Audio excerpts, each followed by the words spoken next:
weather for today. The weatherman, I'm afraid, is saying 100% chance of rain. Right now, it's dry. 78 degrees, very mild. The wind only 6 miles an hour. Humidity is extremely high.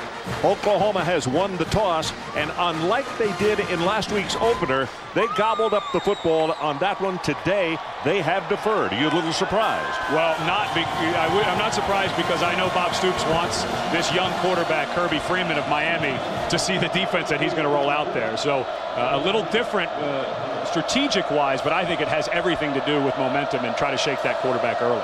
Garrett Hartley prepares to kick it off to Ryan Hill or Richard Gordon, the two deep men for the Hurricanes. Here's the kick, good high and long. Going to come down at the goal line, taken by Hill.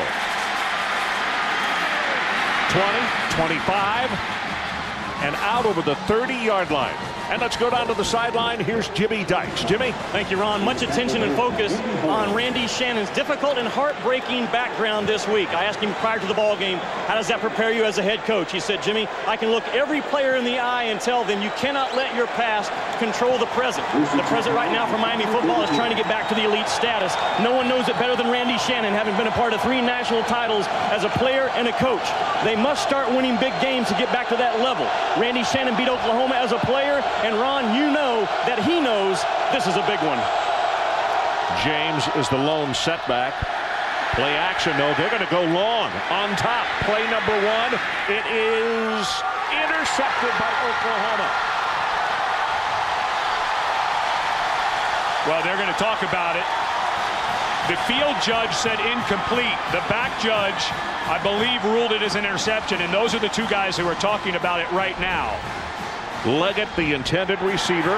Marcus Walker came away with the football. No, he didn't catch it. No, that he ball didn't. hit the ground. Yeah. No, they should review this. This is not an interception. That ball went right down on the ground. And it looked to me that Marcus Walker got away with a little tugging on that one. But yeah, they're going to have to review this. This is not an interception. What a nice start, though. Patrick Nix. Randy Shannon, one of his first hires, was going to get Patrick Nix from Georgia Tech, and he goes for it, taking advantage, Ron, of that aggressive defense. Watch the ball as it drops. You'll see it on the belly of Walker. Right there, hits the ground, not an interception. So this will get overturned. Now, the key for Miami, Ron, is they're all amped up. They almost hit a big one, settled down. Now you just have 2nd and 10. You just have to go back like it's the beginning of the game. So this is not going to take very long to review, but what they're going to have to do is reset. The ball's got to come all the way back down. Here we go. Here's the call. Review. The ruling on the field is reversed. Incomplete pass. 2nd down. And so now the defense and offenses have to switch again. And that is one of the reasons I'm a big fan of instant replay. I mean, talk about a huge turn of events. Had that been, if we didn't have instant replay, that would have been a shame for Miami because the ball simply was not intercepted. How much does it get the attention of the defensive coaches with them going on top on the very first play also? And, you know, Brent Venables yesterday, the defense coordinator, we met with him, said Miami didn't show us anything against Marshall. We expect to see a whole different offense here today, and they saw it early with the play action.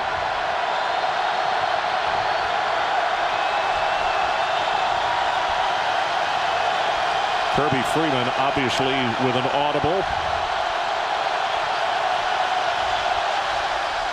Gives it to James. Going to have 5 yards and then 6. Let's take a look at the starters on offense. Here is Gino Torretta. The starting offense for my Miami Hurricanes. At quarterback from Brownwood, Texas, Kirby Freeman, a 6'3" junior who can beat you with his arm or his legs. He's joined in the backfield by Javaris James, a.k.a. Baby J, cousin of former Miami and current NFL great Edgar and James. Up front, our offensive line is anchored by the true sophomore from Fort Worth, Texas, Jason Fox. Coach Shannon expects big strides from our offense this week in their first road test. Thanks, Gino. 3rd down play, and the pass is thrown short.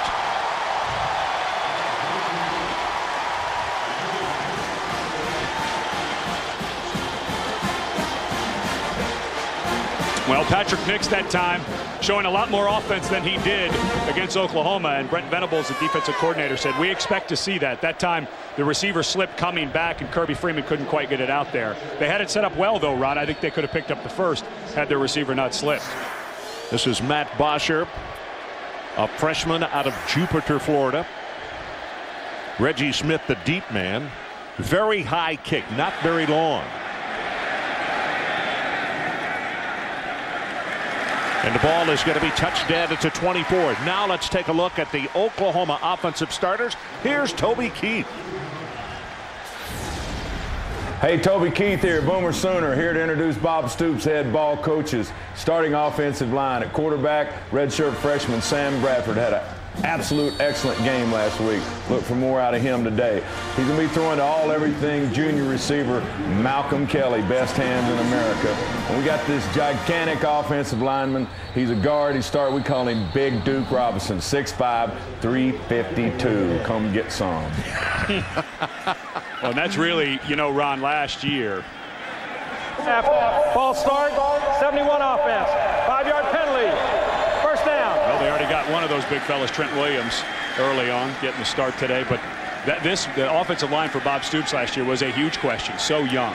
And they really gelled at the end of the season and took them to the Big 12 championship. Now all of those guys back, and most of them are still juniors. So that's it. They're all sophomores and juniors, and it's almost the same way on the defensive side of the ball. Joe John Findlay and Brody Eldridge, two tight end alignment. They go with the running play, big opening. And that's Alan Patrick, who is going to take it out to around the 28. Let's take a look at the starters defensively for the Miami Hurricanes. The starting defense for my Miami Hurricanes. It all starts up front with the 6', 8" Ted Hendricks-like defensive end from Aurora, Colorado, Calais Campbell. The linebacking core led in the middle by a senior from Fort Lauderdale, Florida, Tavares Gooden. And in the backfield from Carroll City High School in Miami, we have one of the best safeties in the nation in Kenny Phillips. At cornerback, a future star and true freshman, DeMarcus Van Dyke from Miami's Pace High School. Defense is Coach Shannon's specialty, and this unit should get it done. Completed pass as Sam Bradford picks up where he left off from last week, where he had only 2 incomplete passes. This one going to Iglesias. Well, Bradford was not named the starter until they got well into camp. Of course, he was battling junior Joey Halsley and Keith Nicola, true freshman with a lot of potential. But to me, this is exactly why he got this. Ron, this is close to going the distance. If that tackle is not made by Randy Phillips, Iglesias may take it to the house. No safety at home. From the 42-yard line, flag is down, has 5, has 10, counted off at 13 yards. Kenny Phillips comes up to make the tackle, and now let's see if this marker is against the offense or the defense. Hendricks was moving at the line of scrimmage, and I don't know if he penetrated the neutral zone. It is going to be against Miami. Offsides against the defense. The penalties decline. Results of the play is first down. Alan Patrick is he's about 85%, Ron. He had that right ankle sprain, did not play against North Texas, was injured at the end of last year against Oklahoma State and ran very well. So Randy Shannon's got his hands full with a good running game so far.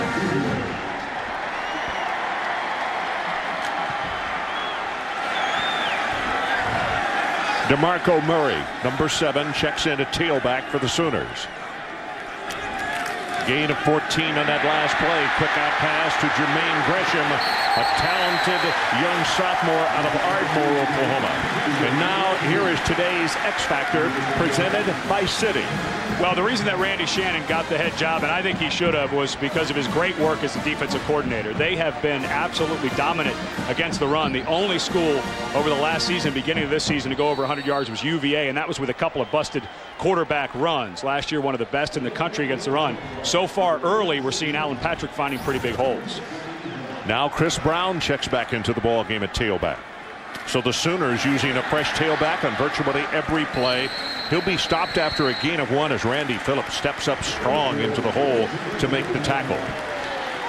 Oklahoma really showing a good mixture early, though. Not just with the running backs, but the quick passes.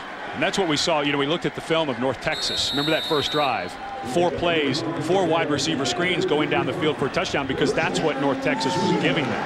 Kevin Wilson, the offensive coordinator, really likes this young man, Sam Bradford, because of the way he controls the game. He doesn't get too excited. It's a lot like what we saw with Josh Freeman last week from Kansas State. Just a very settled down young man for a freshman.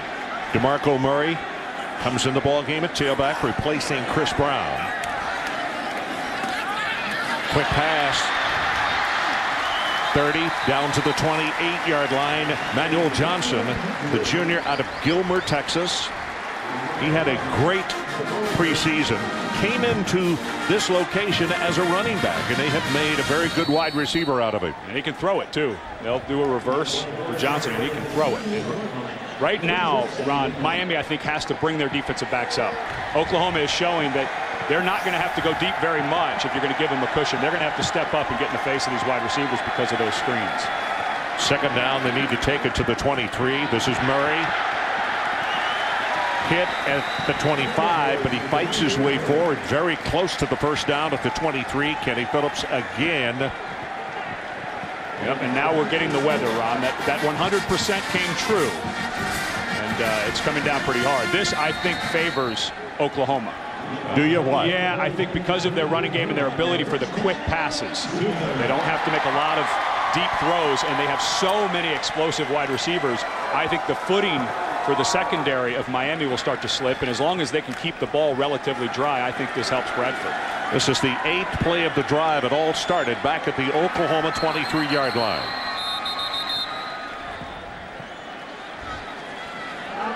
Timeout called by Oklahoma. So we'll take a break. No score, but the Sooners are threatening. 10:45 left to play in this opening quarter. BC. So 31 yards rushing, 28 passing on this drive for a total of 59. And in the ball game at tailback now is Alan Patrick. Sooners from the 23. Back to throw. One-on-one coverage. Touchdown, Malcolm Kelly.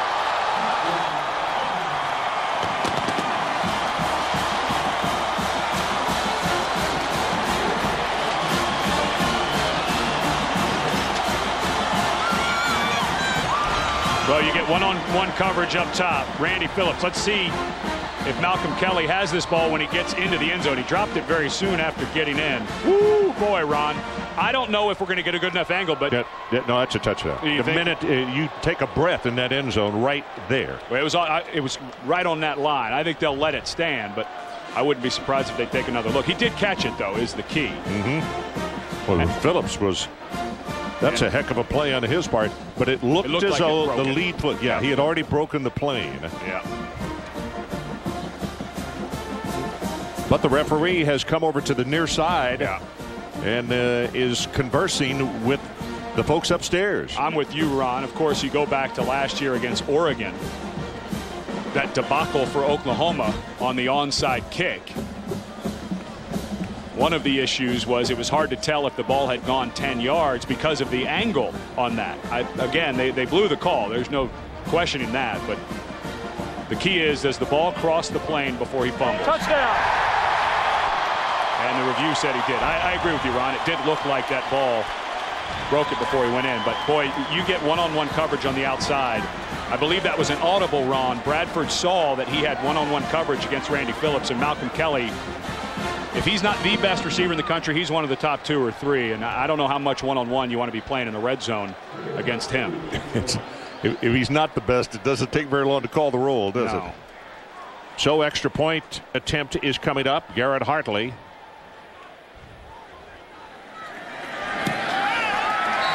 Knocks it home, and the Sooners made it look easy on the opening drive. They started at their own 23-yard line with a real mixture of plays and actually a fresh tailback on every snap. And that's the thing with a young quarterback, Sam Bradford, who, in studying him this week and watching his film, he doesn't have to win the games. He's a young guy who has a lot of talent, a great athlete. He's a scratch golfer, averaged a double-double in high school basketball, very confident guy. But when you have guys like Malcolm Kelly and Alan Patrick and Joaquin Iglesias and Chris Brown, he just has to manage the game. And you saw that's exactly what they called, Ron. Let's go down to the sideline. Jimmy Dykes, what do you got for us? Well, Ron, with the rain starting to come down, both coaching staffs told me prior to the ball game they still feel confident they can move the ball up and down this field as long as they keep the ball dry during the pre-snap routine. So a lot of expectations and pressure put on the ball boys right now. Think about this. Oklahoma's final scrimmage before the season began, they played 110 plays in a downpour. Bob Stoops told us yesterday, I almost called off that scrimmage. I'm glad I didn't. At the end of Thursday's practice, Oklahoma's skill guys put the ball in water out of the bucket and did a lot of skill drills. I think both teams right now pretty confident and comfortable even with the rain on the field, Ron. And as much rain as Miami gets this time of year, yes. Of course, every afternoon practice during camp, you usually get a downpour, so Miami will be used to this as well. Yeah, I don't think they'll be bothered, and certainly not by the humidity. But Jimmy's right. We stuck around after practice and watched the skill guys, and they were working on just that. Another good long kick. This is going to be 5 yards deep in the end zone, and Ryan Hill will not bring it out. Now, how valuable is that? That man's kicking off from the 30-yard line. Well, stay with us here on ABC for the second part of our college football doubleheader. Michigan will try to rebound from that disastrous start, and they want to stop the losing streak. College football presented by Best Buy continues next on ABC as Oregon goes to the Big House to face off with Michigan. And Oregon, one of those teams that a lot of people think can contend for the Pac-10 championship. And the question about Lloyd Carr, you know, there's been a lot of talk about whether he'll retire. I think if he can get things turned around, he may just step down after the season. He's probably getting a little tired of hearing about that stuff. I would imagine. On first down, good protection. Now it breaks down, and that's going to be August English who is there with the sack. First time they've gotten to him. And let's finish taking a look at the starters on defense. Once again, Toby Keith. Toby? Hey, Toby Keith here, America, back to give you the Oklahoma Sooners starting defensive stars. At defensive tackle, Gerald McCoy is a redshirt freshman, but don't overlook him. Linebacker Curtis Lopton, smash mouth junior. He's going to be all over you. Defensive back, junior Reggie Smith, best corner in the nation. We have tornadoes in Oklahoma, not hurricanes, and they come in crimson and cream. Boomer Sooner. All right, Toby, thanks so much. Well, he is a proud alumnus of the school. The running play breaks it open out over the 20-yard line. Curtis Lopton has to come over and make the stop on James. One thing about James that we noticed yesterday in watching the video, and his former coach also mentioned this to me, he is a smart runner. He has good quickness. He's not going to just blaze by you, but he's smart. He waits on his hole to open, waits on his blockers. It's so unusual for a young back, just a sophomore, to have the patience that he has. Yeah. Now, he's had a good teacher in his older cousin Edgerrin, but he really sets up his blocks very well. So it's third down, and if they want to keep this drive going, they'll have to take it out to their own 30-yard line.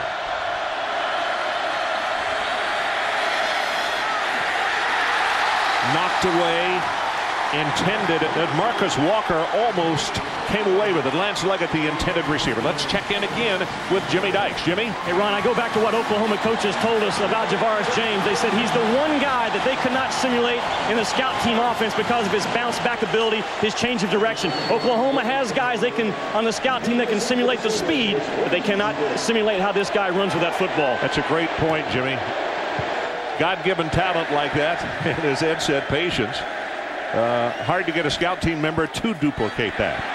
Not Will Long again. Spiral will not turn over and is touched by Oklahoma, and the tackle is going to be made. Reggie Smith, the ball just came right back to him. So 32 yards on the kick. So we'll take a timeout. Malcolm Kelly, the outstanding wide receiver for the Sooners, got one-on-one coverage, and he took it to the house. ESPN's College Football on ABC, brought to you by Best Buy. Get the knowledge to send them off to college right at Best Buy. Miller High Life, good honest beer at a tasty price. The Nissan Titan, proud presenter of the 2007 Heisman. And Allstate, proud sponsors of college football. Are you in good hands? And we are back. Norman, Oklahoma. Talk about a tough ticket. This one was just that. Bob Stoops, since he's been here, has lost only 2 games in this stadium. That's it. Little counter trade. Miami ready for this one, and they will stop that for no gain at all. That is McCray, the senior out of Pompano Ely, who was there to make the stop. You know, Ron, you go back to the mid-'80s, and the series between Miami and Oklahoma between 85, 86, 87, end of the season Orange Bowl really changed college football. Bob Stoops was an assistant at Iowa.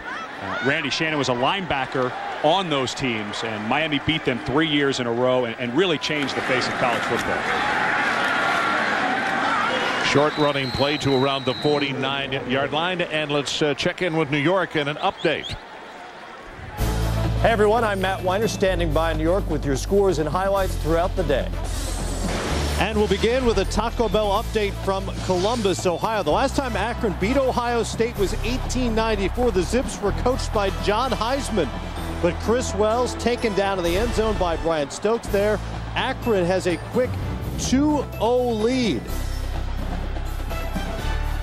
Alan Patrick in the ball game at tailback on third down, pass incomplete, and that's the first incompletion of the afternoon for the young quarterback Sam Bradford. He was 4 of 4 on that opening drive. So as a result, we'll see the first punt by the Sooners today. Just talking about that great series in the mid-'80s when Miami really established themselves as the dominant program in the country. There's a lot of fans here today. You know, a lot of these kids weren't even born when those games were going on, but there's a lot of fans here. This is a very emotional day for Oklahoma. High pass over the punter's head. Cohen, he runs back for it, loses the ball, and then very wisely recovers it at the 7.5-yard line.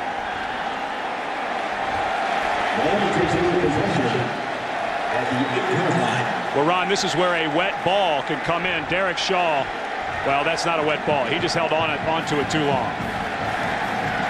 He was worried about the block. It looked like Miami was going to bring pressure, and Shaw did not get a proper follow-through, and this ball uncatchable. What a huge turn of events, because the field position had swung towards Oklahoma.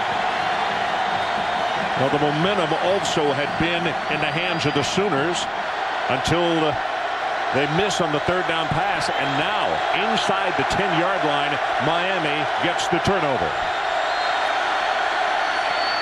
Running play inside, nothing. Craig Cooper, the freshman out of Memphis Melrose, is the man who is in the game as the ball carrier, and he is said to be as good as James is, that Cooper's going to get a lot of playing time. He's a burner. And they were expecting, Oklahoma was expecting to maybe see some backfield sets with Cooper and James in there. Cooper, a true freshman who came in the spring, a very smart player. He knows the passing game. He can get out and route. So right now, you don't have to take him out of the game in what looks like a passing down. You can leave the true freshman in. Kirby Freeman, the junior quarterback out of Brownwood, Texas. Loss of about 1.5 yards on that play. They try to set a screen. They throw it back over the middle to Cooper. He's tackled at the 6-yard line by Curtis Lofton, and now it's going to be third down.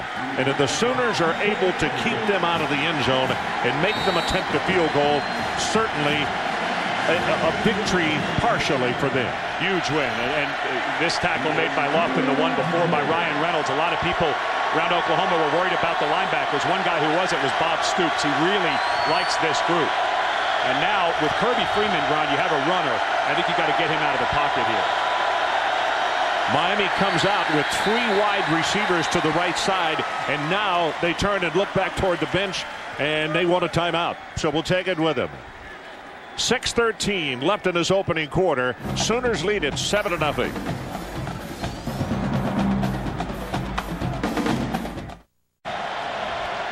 Well, the head coach waiting for Derek Shaw, the long snapper, after that miscue just a moment ago.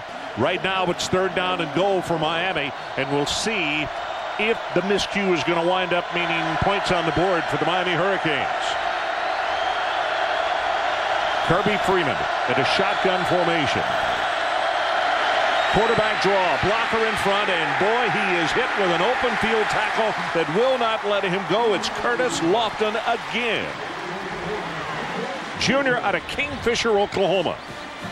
One of the things we noticed, Ron, on the film, here's Lofton right here, was that Kirby Freeman doesn't carry out his fakes very well. Lofton never bought that for a second.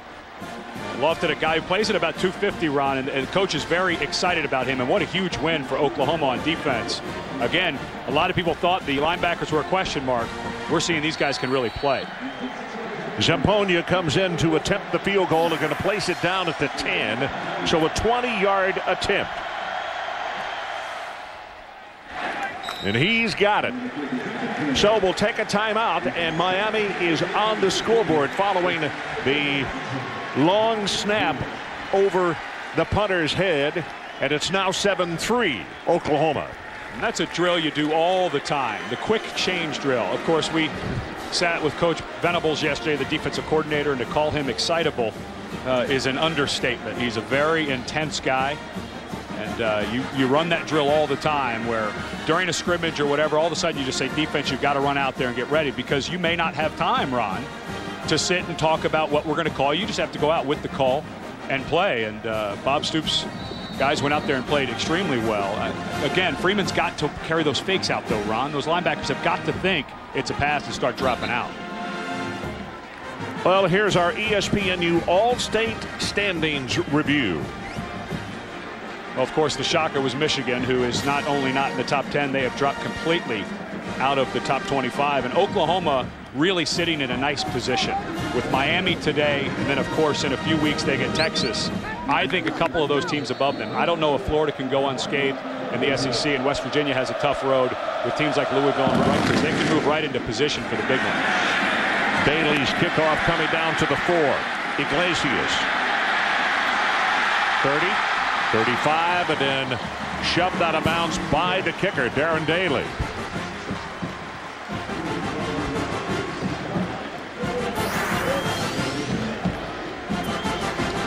Well, it's pretty amazing. Interesting note here: since 1967, first time Miami, Florida State, Michigan, and Notre Dame have not been ranked in the AP top 25. Who do you think of those four will end up at the end of the season highest ranked? I think that's a kind of a brain puzzle, because all of them. I'll tell you in about 3 hours about Miami. How this game comes out, because I think Miami could turn into a really good ball club as the pass is thrown to the tight end, Jermaine Gresham. And now let's check back in New York. Matt Weiner. All right, Ryan, time for a SportsCenter in game from Huntington, West Virginia, making its first visit to Marshall since 1915. Looks like the Thundering Herd have been waiting for it.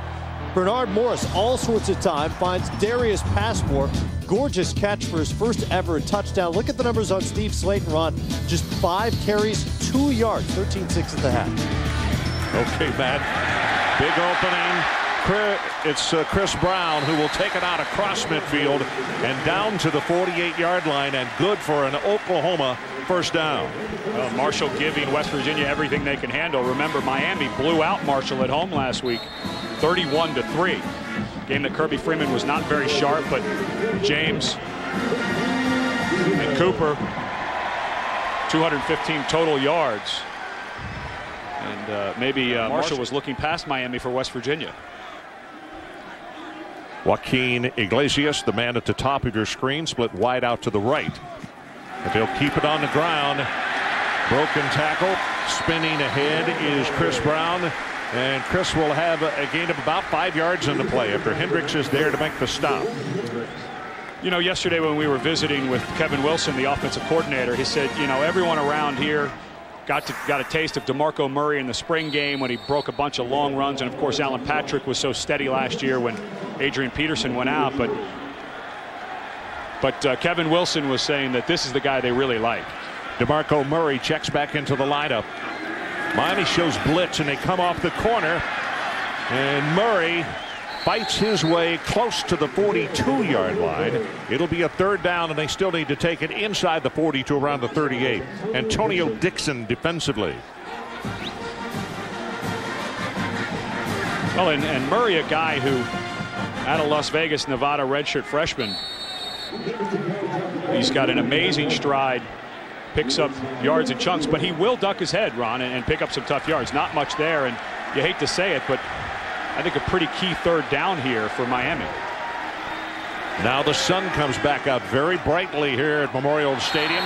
Movement along both fronts, and I think it's going to go against Oklahoma. Well, the question is, was Dixon in the neutral zone? Because he moved first. And the rule is, if the defender is in the neutral zone and he is head up or one gap to either side and the offensive lineman moves, then it is a defensive penalty. But I couldn't tell, Ron, if Dixon... I don't know if he was in the neutral zone, Ron. And I think that's what they're talking about. I look to me like they should have gotten Simmons for illegal procedure. Offsides, defense. 5-yard penalty. The yards will result in a first down. Well, that's enough for the first down. Randy Shannon not real excited about the outcome of that call. These are ACC officials. By the way, speaking of situations that are not exactly the way they used to be, that bad punt snap is not a turnover per the NCAA stat manual. Just a lost yardage fourth down play. That's a lot of negative yardage to put on your offense. So Alan Patrick checks back into the ball game at tailback. 7-3 Oklahoma leads. 2 minutes and 48 seconds left in this opening quarter. They fake the reverse. Now they throw it, and the ball is dropped by Alan Patrick. Allen had a lot of running to do in front of him, and it was just clear green grass. Well, I'm starting to learn a lot about Sam Bradford, Ron, from watching him in practice to watching him on tape against North Texas to this throw here. Boy, this young man is very accurate, throws very well on the run. You see his numbers last week: 21 of 23, 363 yards and 3 touchdowns. And those 18 in a row tied Jason White's school record.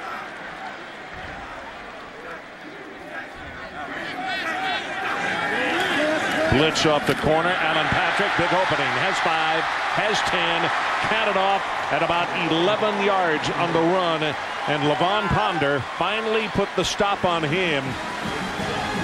But the running game working extremely well for the Sooners. Well, watch Big Duke, 350-plus pounder.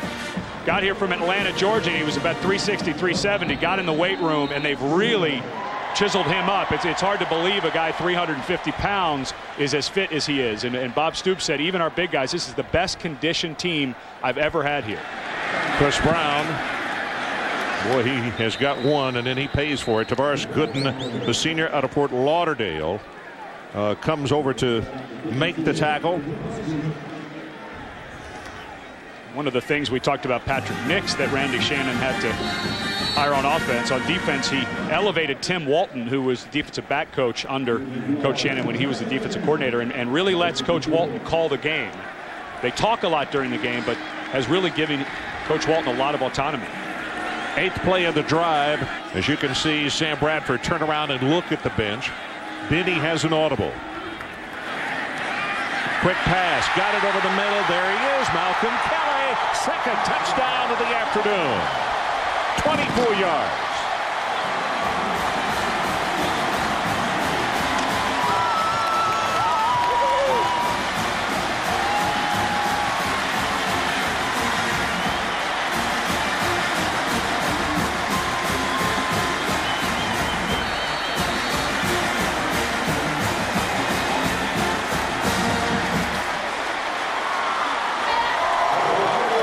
Garrett Hartley in to attempt the extra point, trying to make it a 14-3 ball game. Just under 2 minutes to play, opening quarter.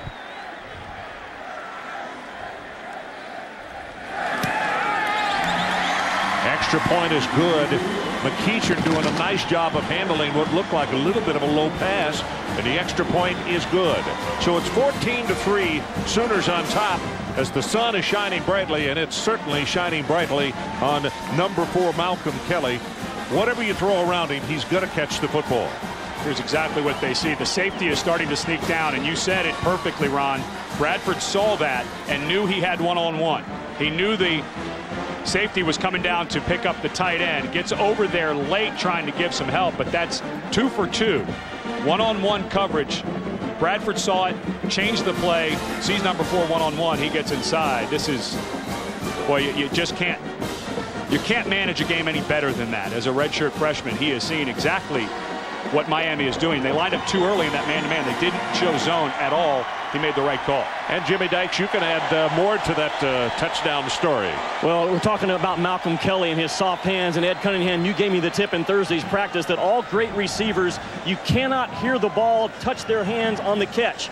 So at the end of Thursday's practice and today in the pregame warm-up, I stood by Malcolm Kelly, turned my back to him, and you're exactly right. When the ball touches his hands, it is silence. He's got one set of soft paws that has already paid off really big for Oklahoma. You know, after practice on Thursday, he told Jimmy and myself about his dad throwing passes to him starting when he was 4 years old, as this kick is going to go 9 yards deep in the end zone. Great job by Hartley again. And how he busted his dad because he wouldn't throw it to him overhand. And his dad said, okay, if I throw it overhand, you got to learn to catch it with your hands. You don't cradle it in your body. That's where it came from. You know, we would like to send a big welcome to the men and women in uniform serving around the world, watching today's game on AFN, the Armed Forces Network. Thanks so much for all that you do. And we hope that you're enjoying the game this afternoon from Norman, Oklahoma, between Miami and OU. Craig Cooper is in the ballgame at tailback.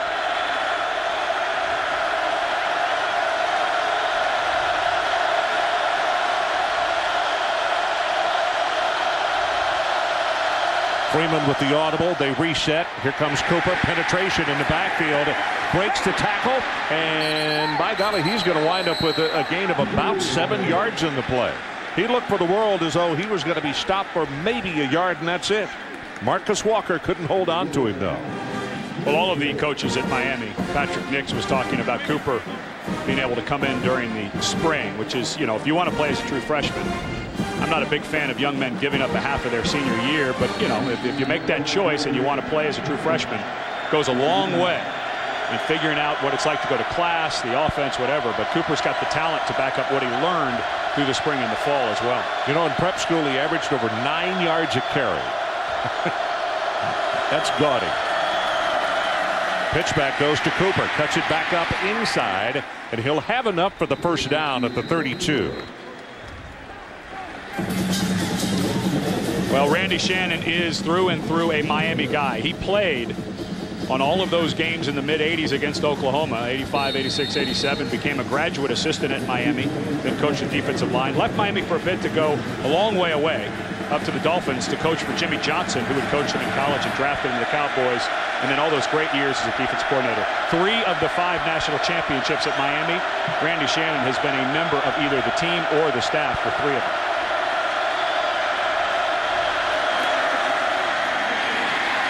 No, this is James, who was back into the lineup. Jararis James will take it straight ahead out to the 34-yard line. DeMarcus Granger with back-to-back tackles on this particular series. I think what they're doing right here, they can continue to run, keep the OU offense off the field. Confidence builder and also more in their favor. Because it appears as though when Oklahoma's got the football, they're going to be mighty hard to stop. And eat the clock, too. Yeah, that's, that's what I'm talking about. You betcha. Yeah, those wide receiver screens are just like runs. And as good as Miami is defensively, Oklahoma has enough guys to roll through there to really wear you out. Well, they had to call a timeout, and it's a good thing Javaris James pointed at the play clock to say, you're doing an audible. We're about to get a 5-yard delay penalty right here. So we'll take a timeout. 19 seconds left in this first quarter. 14-3 OU. You may know about. So we are back as you take a look at the huddle for the Miami Hurricanes. 19 ticks left on the clock in the first quarter. Kirby Freeman trots back out. We mentioned he's a junior. Played his high school football at Brownwood, Texas.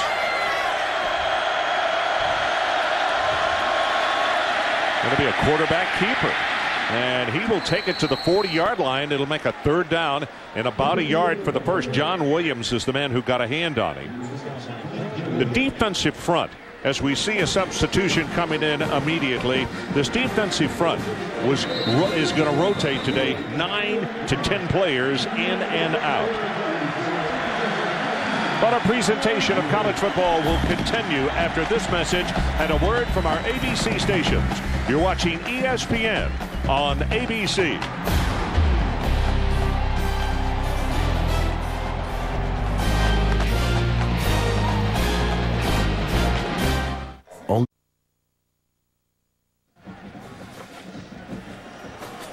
Welcome back to ESPN College Football on ABC, presented by Best Buy.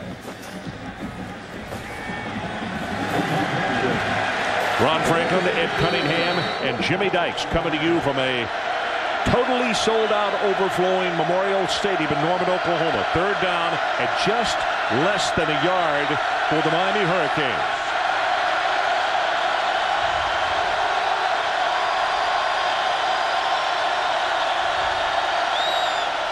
James gonna be hit and stopped for a loss. Penetration by Ryan Reynolds. Well, it's the defensive line that started that, Ron. Right in the middle. Watch the penetration. And so the guard cannot get up.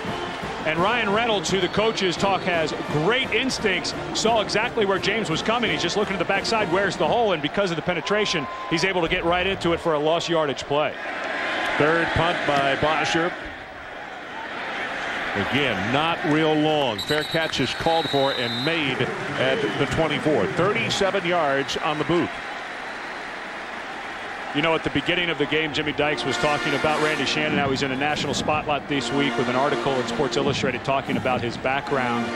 Lost 3 siblings to AIDS, had another sibling steal his identity. At one time, there were 17 felony accounts that, of course, Randy didn't commit, but his brother had. Lost his father at a young age, so he can really relate to some of these young men who are coming from tougher backgrounds. I think one of the big reasons that Miami hired him. DeMarco Murray going to be stopped for no gain. Tackled by Tavares Gooden. And so one of the things that Randy Shannon has pointed out to all of his young men is let the past be the past. And the only thing you can control is the present. And one of the things that Paul D., the athletic director, demanded was that someone come in and instill some discipline. All the names came off the uniforms, no hats, no cell phones. He had guys out running for carrying cell phones, no guns at all. And the classroom, very important to Randy Shannon. Little play action this time. Sam under pressure. Sam Bradford is going to be sacked. Let's check in with New York, and here's Matt Weiner. Matt? All right, Ron, another SportsCenter in-game on West Virginia and Marshall. The Mountaineer running game's not up to its usual standard, so Pat White goes to the air. Darius Renaud has 7 catches, a couple of touchdowns to match his season total from last year, and it's now 13 all in the third quarter. Okay, Matt, our situation 14-3 in the second quarter, and that was all-star defensive end Calais Campbell, who came in to record that first sack of the afternoon of Sam Bradford of Oklahoma. Great protection, got it right over the middle. Manuel Johnson. Johnson not able to haul that one in. That time Miami, who'd been playing some man coverage, rolled off. So Bradford had to come underneath to the slot to Johnson. And he doesn't quite have the hands of Kelly. So the second time this afternoon that the Sooners will have to punt. Actually, they didn't get to punt the first one because the snap was so far over Cohen's head. And Derek Shaw comes back out to handle the chores. I bet this one is perfect.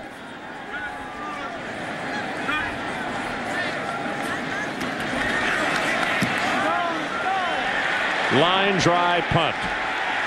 Returnable at the 38. Oh, and a block at the 40-yard line. 45 and then out to the 50-yard line. Craig Cooper came very close to taking that one all the way, and there's a flag down at the 46-yard line. 45 on the punt and 12 on the return. Boy, Greg Cooper is a talent, isn't he, Ron? Boy, I'm telling you. And a short recruiting season, obviously, for Randy Shannon. They went through and through. Personal foul, face mask, gets the kicking tee. 15 yards. Well, they're going to get DJ Wolf. Down. Well, that's not a personal foul. He did grab the face mask. I think that should have been the 5-yard variety. A huge change in field position here. But he did call it a 15-yard penalty, so that's how we stand, and they will move it down to the 35-yard line.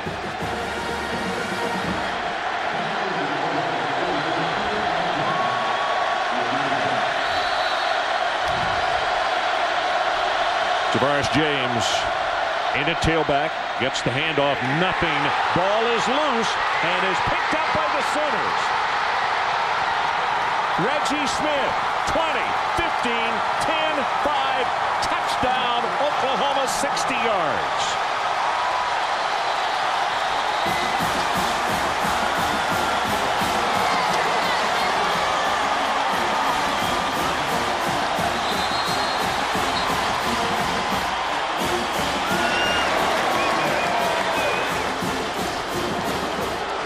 I believe they're going to review this play, but that looked like a touchdown to me, and it all started a bad snap from Rochford down low. Freeman never really gets it.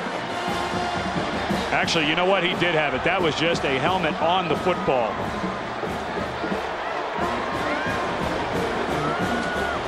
That play just started so poorly. An excellent job by Steve Coleman. Excuse me, John Williams puts his helmet right on the ball and knocks it loose. So according to what we have seen in our replay, you would think that it would stand, as you saw on the field, a 60-yard return of a fumble. Video confirms the play on the field. Touchdown.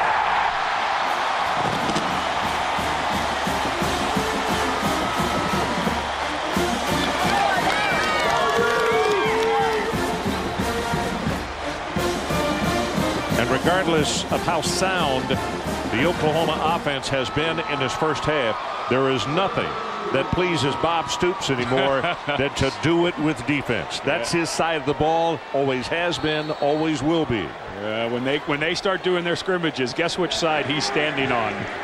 Hartley to attempt the extra point. He's got it. So let's take a timeout. 12:29 left in this opening half. Reggie Smith picked up the fumble out of the hands of Javaris James and rambled 60 yards for the touchdown. We'll be right back.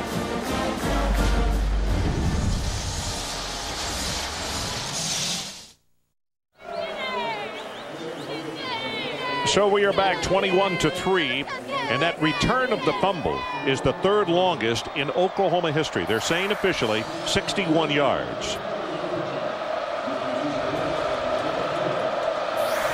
Hartley to kick it off. Hill and Gordon. We'll see if he had a little bit of a breeze kicking the other way, because the last one or the last two have been about 5 and then 9 yards deep. This one's not going to make it into the end zone. Gordon. And Gordon will be stopped at the 20-yard line. And let's go down to the sideline. Jimmy Dykes. Well, Ron, you know Javaris James with his head on the sidelines right now is thinking, what should I have done differently in that ball game? I actually spoke with Edgar and James yesterday afternoon on the phone. He called me and we talked for about 15 minutes. And he said his advice to Javaris James, he said, I will tell him, stick with the fundamentals in a big game atmosphere. Don't play too fast. Don't let your emotions get the best of you. Stick with your vision and stick with your timing, but do not play too fast. He also went on to say that Edrin's goal is to play someday in the NFL with Javaris. Baby J, he says, is his #1 guy. You know, he wishes he could talk to him right now. Boy, that's for sure. Pass is thrown incomplete. Austin English was really applying pressure on the quarterback, Freeman. Darnell Jenkins is the man they were looking for, but incomplete. Go back to the history of this series, Ron. I was just getting started at the University of Washington when these teams locked horns in 85, 86, and 87. And everyone in the country as players watched those games and just saw the difference in speed at Miami. And really, University of Washington, we changed our whole focus, went to speed and ended up winning a national championship because of that change. They really altered the game. Cooper, right up the middle, will weave his way for about 3 yards.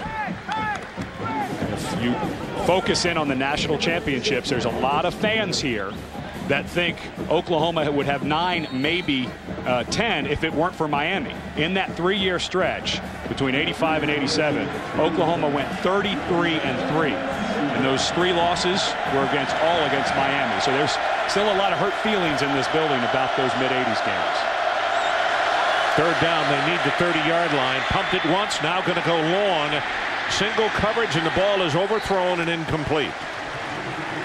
DJ Wolf was the man with the cover on Lance Leggett, and Leggett has just not been able to get free today. They've been all over him.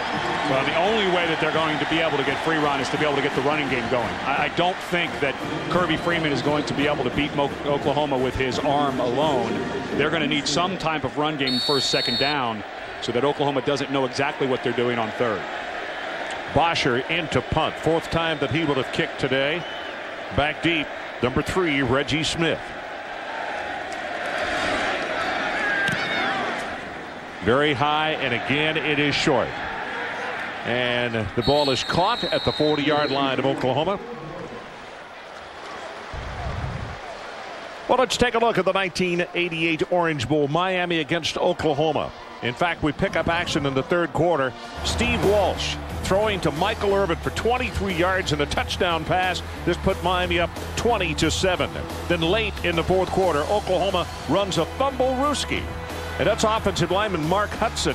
He'll take it in from the 29, but Miami was still up 20-14, and that was the final score. From 1985 to 1987, as Ed said, OU lost just 3 games, and all of those came at the hands of Miami as the pass is thrown complete to the 45, and the ball has come loose. Joaquin Iglesias was the intended receiver. Well, that's exactly what Miami needed at this time. The momentum had totally turned. Excellent throw by Bradford, and Iglesias does not lock this thing away. The defensive backs get in there and start pulling with it. Excellent job. That's Randy Phillips, who got beat earlier on a touchdown by Kelly, making up for it. Way to finish the play. Got his hand up underneath of it, Ron. You don't see that a lot. The ball is not as protected underneath, and Phillips was able to reach up underneath and pull that thing down. Excellent job by the cornerback. Well, that receiver was not up on the ball. The coaches were having a fit, said we don't have enough men on the line of scrimmage. And that tackle made by John Williams, who caused that fumble, and the Reggie Smith return of 61 yards for a touchdown. John is having himself a very good day. And John Williams, they said yesterday that if he really comes alive, that this is going to be a really good Oklahoma defense. And he's a guy who battled a lot, Ron. He blew out his knee game 1 of 05. Last year was in the hospital for 3 weeks with an infection. He's finally getting his shot as a senior and making the most of it. Handoff goes to Cooper. They try to sweep it to the right, nothing doing. Oklahoma right there, and they will lose 2 more yards. Matt Weiner, let's check back with you in New York. All right, Ron, Sports Center in game. You'll see Nebraska and USC on ABC primetime next week. The Cornhuskers have a bigger issue right now. They trail at Wake Forest. Brett Hodges to Kevin Marion, who's lucky he only lost it at the 1. Demon Deacons would punch it in 3 plays later. Ohio State, by the way, a couple of turnovers, but they are on the board and lead Akron 3-2. All righty, thanks very much. Jim Grobe has just done a wonderful job at Wake Forest. They are a for-real program under him now. They set up the screen, got blockers in front. This is James, and a nice job defensively by Lewis Baker. Miami is 0 of 3 or 0 of 6 in third down conversions today. Wow. Well, and it's the speed of this defense. Lewis Baker at about 210 pounds, more of a strong safety than a Sam linebacker. Ron, that play was done. It looked like it was going to be a first down. They had linemen out there, and Baker trails from the backside linebacker position, closes, and makes the tackle. So they get a turnover, but are unable to do a thing with it. They only pick up 2 yards, and here's the boot. Not very long again. Fair catch called for and made at the 18-yard line. So we'll take a timeout.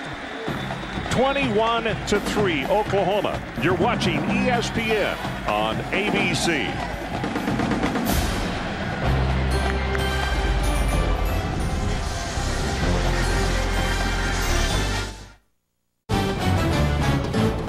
This presentation of ESPN's College Football on ABC brought to you by Best Buy. Get the knowledge to send them off to college right at Best Buy. Saturn with 5 new models and 2 new hybrids. Saturn, rethink American. Aflac, ask about it at work. And Dr. Pepper with 23 flavors in every Dr. Pepper. There's more to it.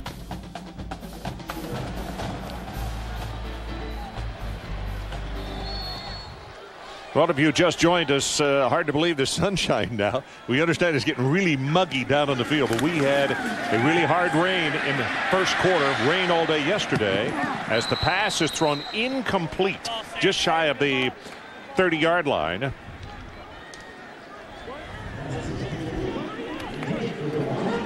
Take a look at today's Pacific Life game summary.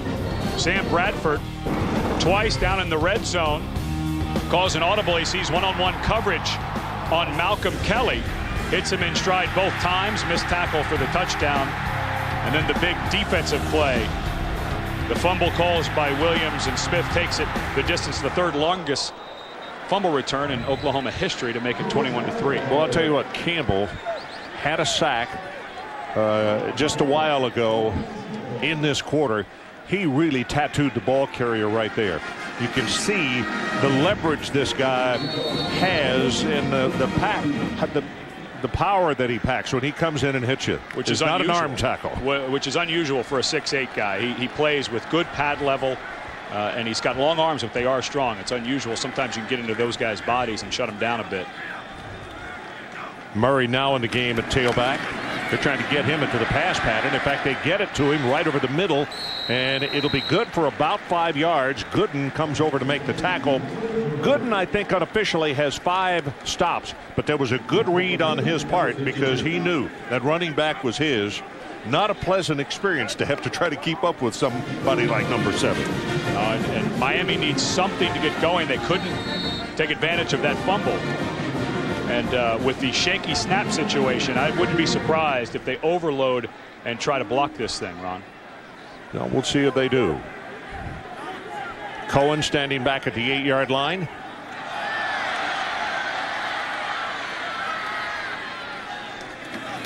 Good pass. Hitting right in the hands, and here's the kick.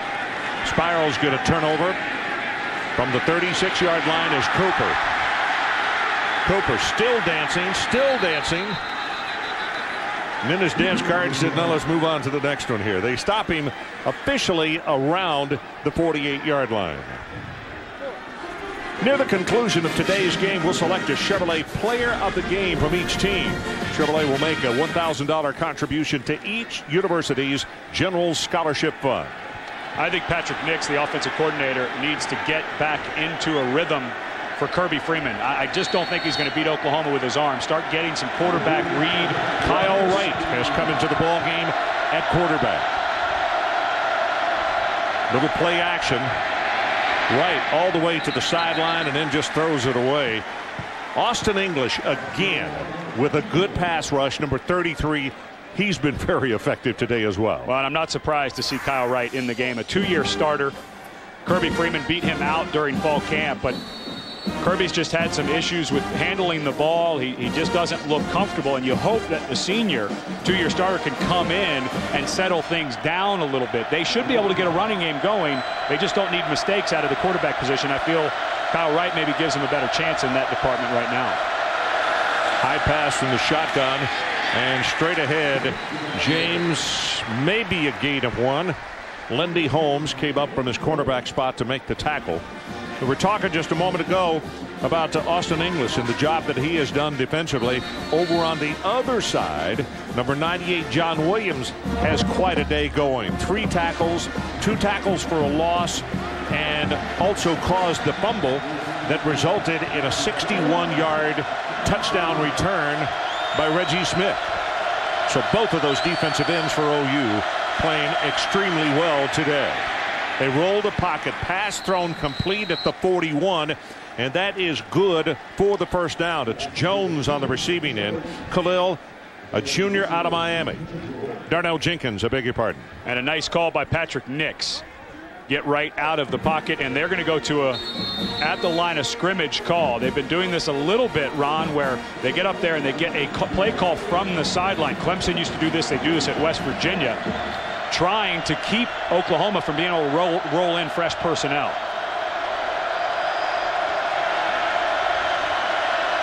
Kyle Wright with the audible.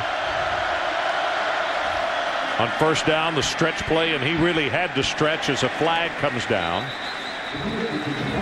That's going to be a gain of 1, and that's it, as John Williams records another tackle. DJ Wolf also there to help out. Well, Austin English did such a good job of getting off the ball, got penetration. He was the man who was held. Holding. 76 of the offense. 10-yard penalty. First down. That's Chris Rutledge, the right tackle, going against English. English just a sophomore. The coach is very excited about him. Rutledge is really the swing man.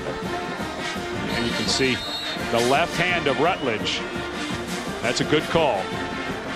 But they call English, they say he's Dan Cody-like. They're not ready to say he's as good as Dan Cody because Cody did it for so long here. They said English needs to do it over the long haul before we'll start thinking of him in those terms. Right. Gives it up. Cooper, 50, 45, at the 40. And tackled at the 37. Well, I'll tell you now, he's lightning in a jar. You put him in space. That's a gain of 14 yards in the play. But also it shows the quick pursuit on the part of Oklahoma. All of the action here, and it's a meant-to-be cut-back play. This is one thing that you saw Boise State take advantage of in the Fiesta Bowl. So much team speed for Oklahoma, and a lot of young guys get them going one way and come back. A nice play to overcome that penalty. Longest play of the day by the Miami Hurricanes. Cooper this time dancing around, but Ryan Reynolds is right there to take his feet out from under him, and it's going to be a third down, and they've got to take it to the 31 to keep the drive going. We're about to go under 5 minutes to play in his opening half. Well, you saw the last time that Miami was in third down, they moved right out of the pocket. I think you're in that position again where you have to suspect a blitz is coming. Kyle Wright right-handed. You've got it back to his right. Maybe roll him that way to get him out of harm's way. Third down. Crowd coming to life. Trying to help out this Oklahoma defense. Pass complete. They'll have the first down at the 28.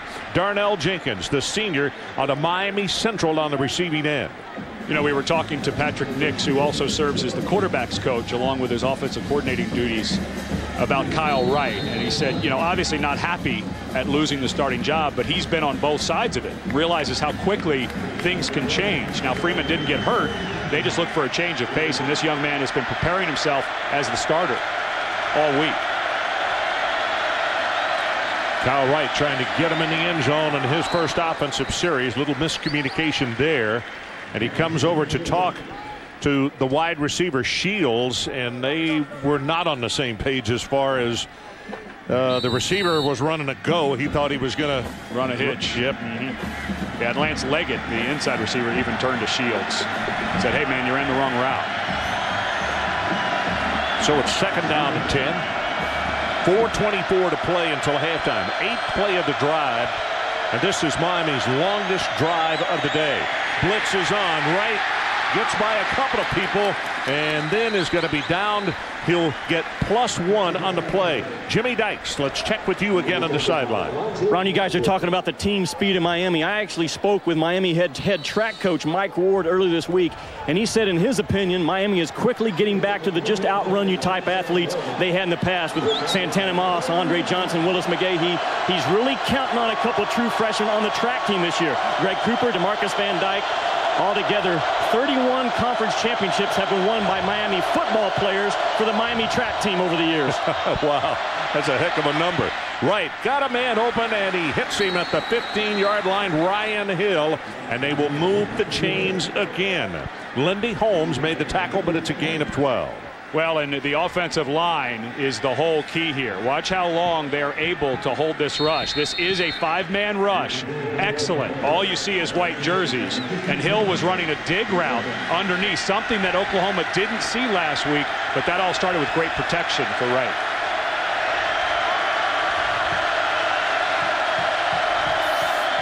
Blitz coming off the corner, fade route. Way out of bounds, so not an opportunity to score it. You can see Sam Shields banged the football to his other hand because he knew he was going to catch the football, but he was not on the field to play. Well, I think Wright threw that out on purpose. He saw double coverage. He was getting some pressure and just said, let me get this thing out of bounds so we can get to second down. Ron, I think at this point, because of the momentum, Miami, I'd take a shot here soon. You're already in field goal range. Coming away with 6 would be a big deal. Second down, here comes pressure. They're going to throw the middle screen, and Darnell Jenkins tried to run before he secured the football. That's 2 that he has dropped now. And going back to the Marshall game, a lot of people around Miami upset with the efficiency of Kirby Freeman. He only went 9 for 21, but there was 4 or 5 drops, and we've already seen a few here today. So listen, a lot of weight is always on the shoulders of the quarterback at any program, but especially at Miami. If your receivers aren't helping you out, it makes you look worse than you maybe are. 12th play of the drive coming up, 3rd down, and they need to take it to the 5-yard line. Complete at the 10, spinning around is Sam Shields, and Sam is going to be 3 yards short of the first down. It'll be a 4th down. Lindy Holmes again defensively, and the special teams kicking unit comes on the field. Well, and this is the right call. You get it to 21-6, which is 2 scores. If you don't pick up the 3rd down here, I think it could be disastrous if you go into halftime at 21-3 instead of 21-6, depending on what Oklahoma does with their next possession. Francesco Zampogna comes in. It is a fake. The ball is lateral forward. It will be a 1st and goal, Miami Hurricanes. You know, Ron, your head coach, what an excellent job. Barely got the snap. Calais Campbell is the man who was in on special teams, and they got the football to him. Yeah, and David Strimple, the holder, barely got that. Had to do the 2-hand shovel pass. But that's a very aggressive call, and I like it. So, what had we been talking about the longest drive of the day for the Miami Hurricanes? They have a 1st and goal at the 3-yard line. Fade route, far side. Flag is down. Did he catch it? No. Darnell Jenkins, the intended receiver. And the coverage by DJ Wolf. Now they're going to get DJ for pass interference. Pass interference. Number 25, the defense. By rule, the ball be placed at the 2-yard line. 1st down. So the ball is at the 2-yard line. And again, it is 1st down for Miami.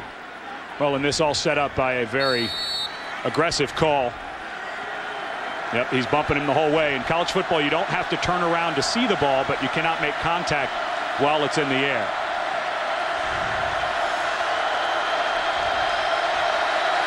Craig Cooper is the man dotting the I. Gets the handoff right up the middle at the 2, at the 1. Fighting his way, does not get into the end zone. It'll be a 2nd down. Marcus Walker is the man that said, nope, you're not going to get in pay dirt, not right now, on me. You know, Ron, one of the things you wonder about as a guy goes from being a coordinator to a head coach is how does he manage the whole game? It's no longer just one thing he's doing. And Randy Shannon, biggest game, the beginning of his career on the road against a bitter rival. What a great call on that fake field goal. 15th play of the drive by Miami.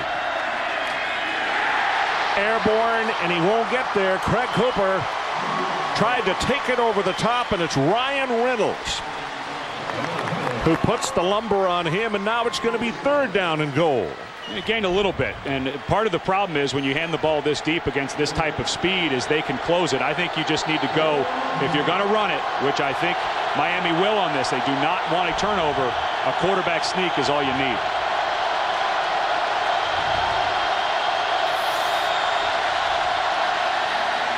Pitches it back. Cooper hit and knocked out of bounds. Back at the 3-yard line by Nick Harris. Oh, what a defensive play. Well, now Miami's put themselves in a position, Ron, on 4th and goal. It looks like they're going to go for it.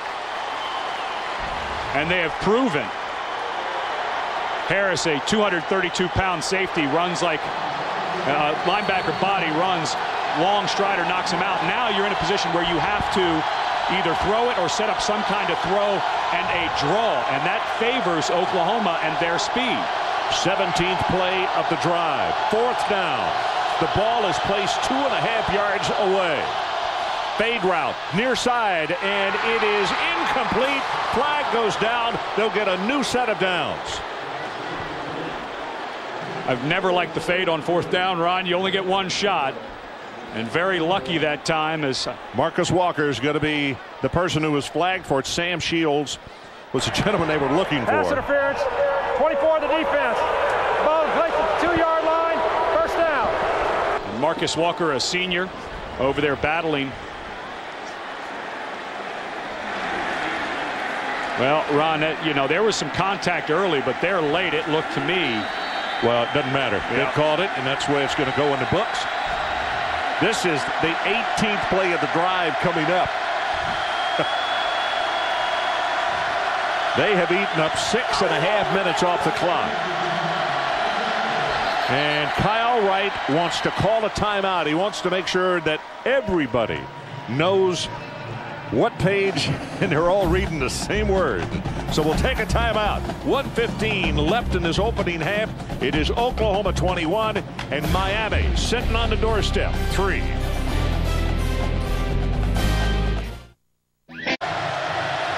So welcome back.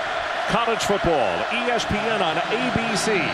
Situation, 1st and goal for Miami following the interference call. 18th play of the drive. Ball is pitched back. It was dropped for a moment, and then Cooper stepped out of bounds, and I think he stepped out at around the 8-yard line. Wow. What an excellent job. Boy, that is 2 plays on this drive Nick Harris has made. The one on 3rd down where he got a lost yardage, and that time looks like he's getting blocked, dives out at the last second to knock the ball out of Greg Cooper's hands. This is the 18th play of the drive. We'll see if 18 is their lucky number. And now Miami in that difficult offensive spot where you have to spread him out. You have 2nd and goal for about the 6.5. Kyle Wright, if you just joined us, first series for him in the ballgame at quarterback. Throws over the middle, wide open for the touchdown is Ryan Hill. I mean, he was just the forgotten fella on the field.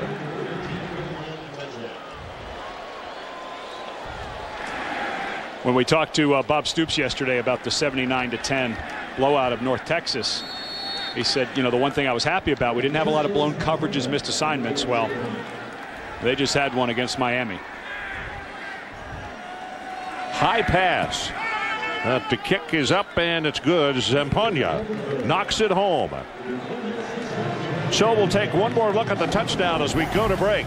Our new score, Oklahoma 21 and Miami 10, resulting after this catch right there.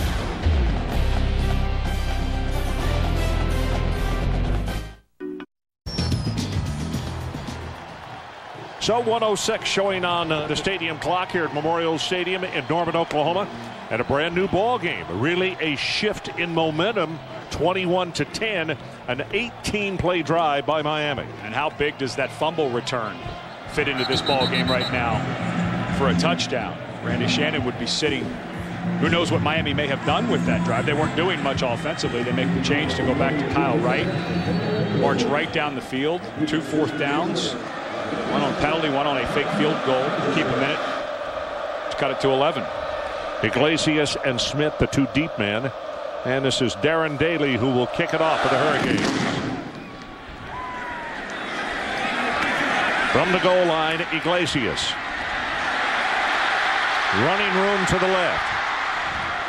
Tries to reverse his field and is going to be pushed out of bounds at the 33-yard line.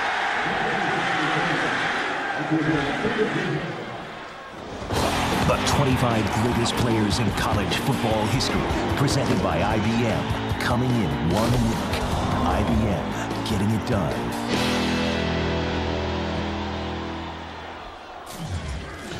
The top 25 greatest players in college football was voted on by a blue ribbon panel of former coaches, former players, and media members. We'll reveal 25 through 1 over the course of the season, announcing the greatest player in college football on the last week of the regular season.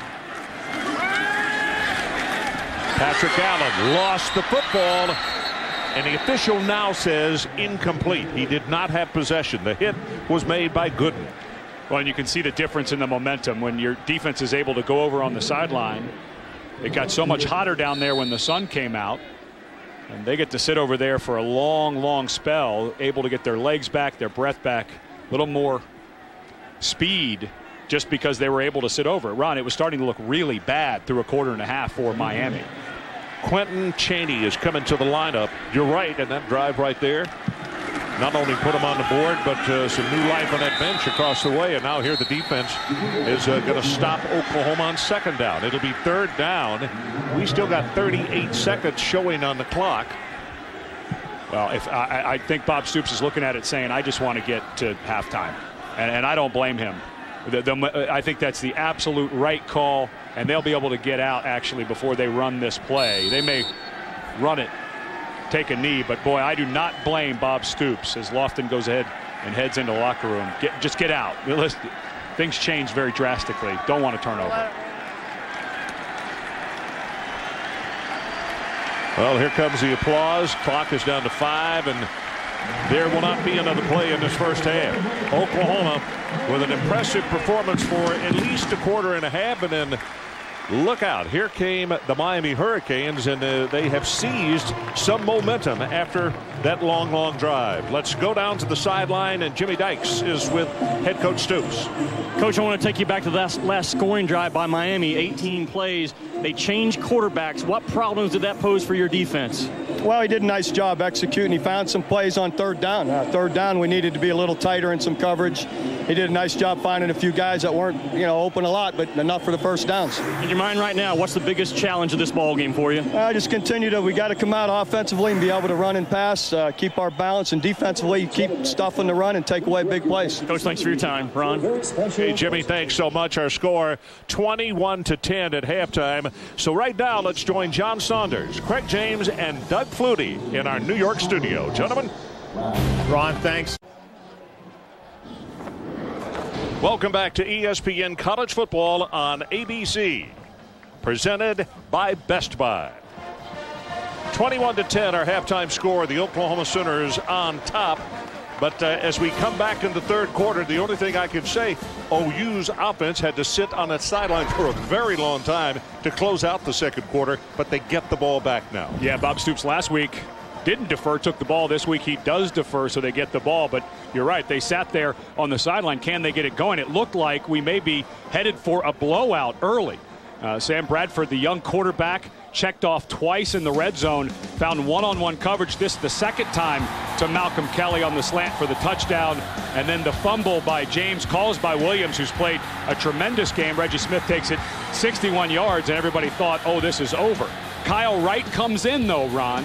And before Kyle Wright came in, they had 38 yards of total offense. On that drive, 18 plays, 52 yards. I think we're going to see Kyle Wright, not just the rest of this game, but we may see him at Miami for the rest of the year. He just looked more settled down than he's Kirby hungry. Freeman. I don't think there's any question about that. He's also hurt.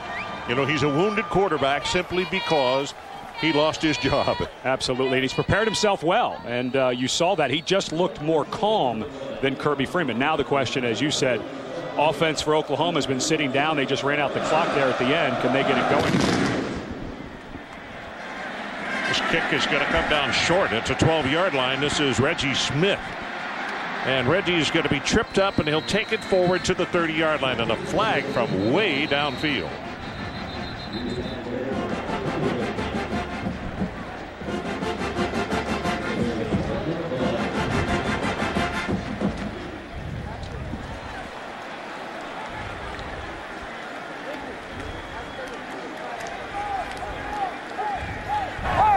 During the return, holding number 22 of the receiving team. 10-yard penalty. First down. And let's go down to the sidelines and check in with Jimmy. Well, guys, I can confirm what you just talked about. I spoke with Randy Shannon as he came out of the locker room. He said Kyle Wright will be the quarterback this half. I asked him why. He said he loved the pace that his quarterback played with. I can also tell you this. It is extremely hot and humid in Norman, Oklahoma right now. Well, Jimmy, to explain to people who did not join us off the top of the telecast, we had a pretty good deluge early on in the opening quarter. Rain just like we had yesterday. Now the sun has come out brightly, and yeah, I would imagine it's a little muggy down there on that field level. Not much of a breeze. Well, you mentioned, though, these Miami guys are fairly used to weather exactly like this. You go through an August in Miami, and you run out of roll-on about once a week. Second down. This running play will be close to the first down, but not quite. Gooden making the stop on Alan Patrick. Let's take a look at the first half stats. Well, your average yards per play from Miami. Now, you go back to last year, they were 87th in the country in total offense. Kyle Wright struggled last year, but a lot of that had to do with young wide receivers and a young offensive line. But came into today, played well against Marshall offensively in the run game, have not been able to get the run game going at all against Oklahoma. Chris Brown just came in replacing Alan Patrick. He'll get the handoff and will pick up the first down. Back to Wright. The one thing in watching him play and having done a number of his games the last couple of years, a lot of talk about potential. The thing that he seemed to get himself in trouble with was decision making. And at times where he just literally shot himself in the foot with situations that he knew he could have made a better deal out of, but he didn't. And he was the highest rated prospect out of the state of California a few years ago, so the expectations were very high on him. Little play action and throws it complete. And that is Jermaine Gresham, a sophomore out of Ardmore. And I'll tell you, when you get the coaches to talk about the tight ends, Joe John Finley and Eldridge, particularly Eldridge, they are the best blockers. But as far as just still raw, still learning, this guy right here, Gresham, is going to turn into an offensive weapon. And it gets so hard if you're trying to defend them, Ron, because if Finley, Gresham, and Eldridge go out there, you think 3 tight ends, they're going to pack it in. But because Gresham, now lined up on the line of scrimmage, can run the slot, you don't know what personnel they're truly in. Well, they pull the guard. The running back comes right behind him, and it'll be Chris Brown for a couple of yards as Atkins makes the tackle. Good block that time by Zaslaw, the fullback. Well, and Chris Brown, a young man that they wanted to redshirt last year. And Alan Patrick, who had switched over from defense the year before, had to go in when Adrian Peterson broke his collarbone. Then Patrick had the sprained ankle, and they had to pull his red shirt very late. But this is a guy, Brown, who's going to be 10 to 15, 20 carry guy by the end of the season, I think. Well, that last play picked up the first down. They keep it on the ground. Ball is loose. I believe Miami has recovered. Yes, they have at the 47-yard line of Oklahoma. Well, and it looked like Kenny Phillips, the safety, an All-American candidate who came flying in. Great job. Put his shoulder right on the ball and knocked it out. Listen, you're a young back. You should not be fumbling there, but give some credit to the safety, Phillips, who came down, way down into the line of scrimmage to make that hit. So let's see if Miami can pick up where they left off in the second quarter. Cooper is the tailback. Ryan Hill, who scored that touchdown, was a little bit late getting back on the field.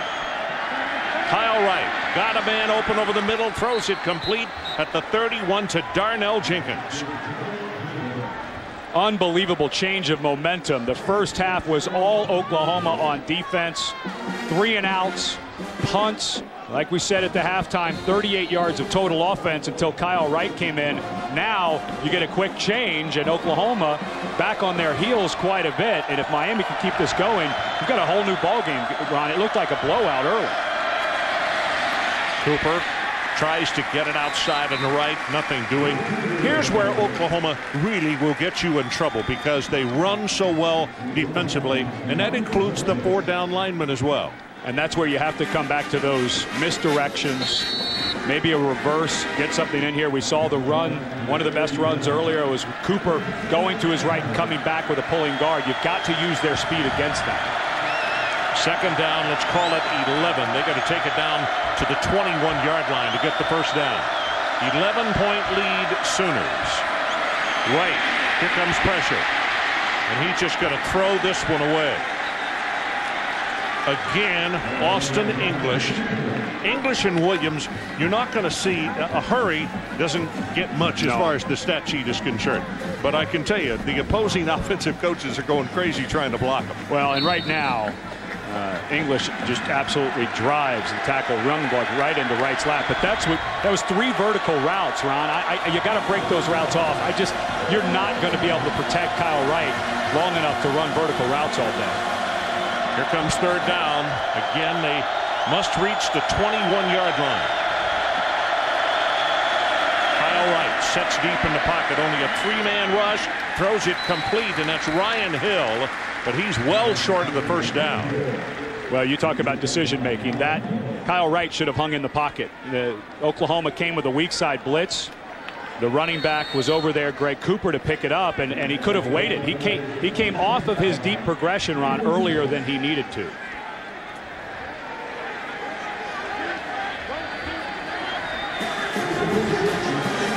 So it's going to be Zamponia who will attempt the field goal. This will be a 45-yard attempt. Good pass. Got the distance. Yes. And he's good. Sixth-year senior, new career long. He got that 6th year this summer. What a great story for Randy Shannon. So we'll take a timeout as Zamponia, who is out of Naples, Florida that is, gets a career long.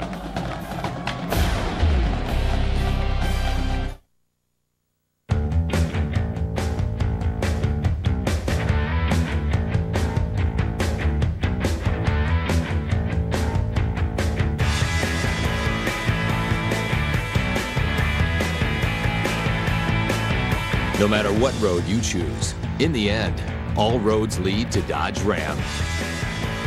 That's because Dodge Ram is the longest-lasting, most durable line of full-size trucks on the road. You are killing me, Berkwood. Hey, take the secret shortcut. I've never heard of the secret shortcut. Because it's a secret, Ham. Take it. Not bad, Berkwood. You ever taken this trail, Berkwood? Once, including now. Now would be a good time to have accident forgiveness. Not too bad.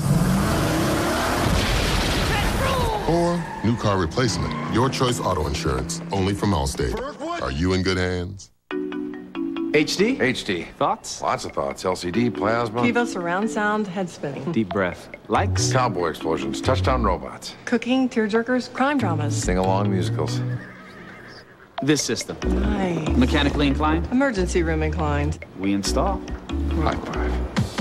We pledge a complete home theater experience. And now get no interest financing for 3 years on home theaters $9.99 and up. That's HD done right. At Best Buy. Hello. I'm Alex Keith, president of Old Spice Marketing. To promote the new Old Spice Collectors series, we pioneered a unique media opportunity. Tony Stewart's armpits.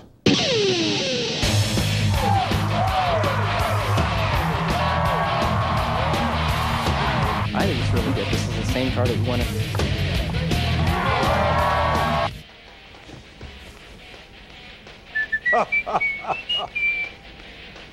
This fall, Tuesday is carpool day. Remember, a good driver is always relaxed and hyper-aware. So kind of like a peaceful panic. Panic response needs work. Carpoolers, a new comedy. Premieres Tuesday, October 2nd on ABC. Start here.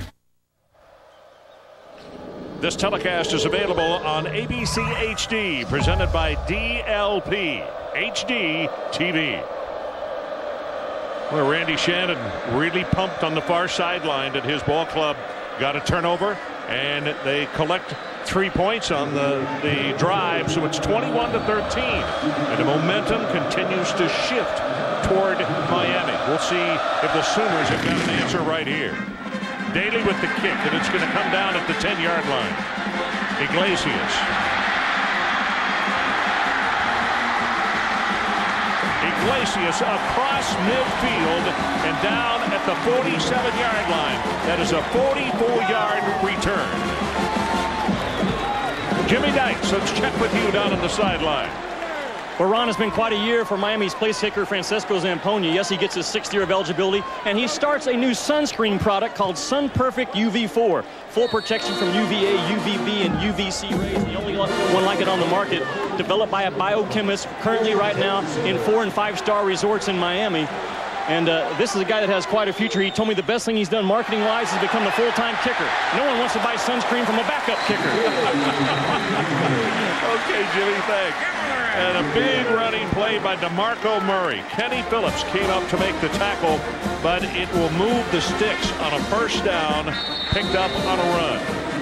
So it looks to me like on the sideline, the offensive coach's message was loud and clear. Hold on to the football and let's blow somebody off the ball. Well, the defense is playing so well that the offense has to step up to that. Pass almost intercepted at the 4-yard line by Randy Phillips. Matt Weiner, let's check with you in New York. All right, Ron, this Sports Center in-game has Nebraska at Wake Forest, the Cornhuskers' first ever visit to an ACC town, getting all they could handle from the current ACC champs. That's Kenneth Moore, 5 yards for the touchdown to complete a 9-play, 88-yard drive. Demon Deacons out rushing the Huskers 159-27. You know, they have got to be able to stay away from injury. Quarterback injured last week, and last year they did so much damage with their number 2 quarterback and their number 3 and 4 tailback. So Wake has got some depth. DeMarco Murray continues to operate at tailback for the Sooners. First down and 5. They pull the guard. He's right behind him, but it'll be short yardage. And that block is continuing down the field. Oh, now it's time for our Aflac trivia question. And this week's question is...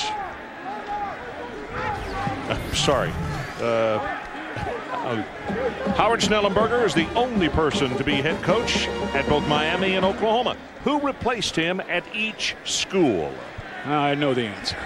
Well, you should. Well, I didn't know the question, though, before we got there. Well, that's a little bit of a deke right there. Showing Bob Stoops after that question. And that's Dwayne Hendricks, who is their biggest penetrator in the middle of the defensive line. He's looked like he's favoring that left ankle. They do have some depth. They can rotate some guys through, but this is a guy that they really rely on to help keep some pressure off of those good defensive ends. He's got 3 tackles on the afternoon. Very quick off the ball.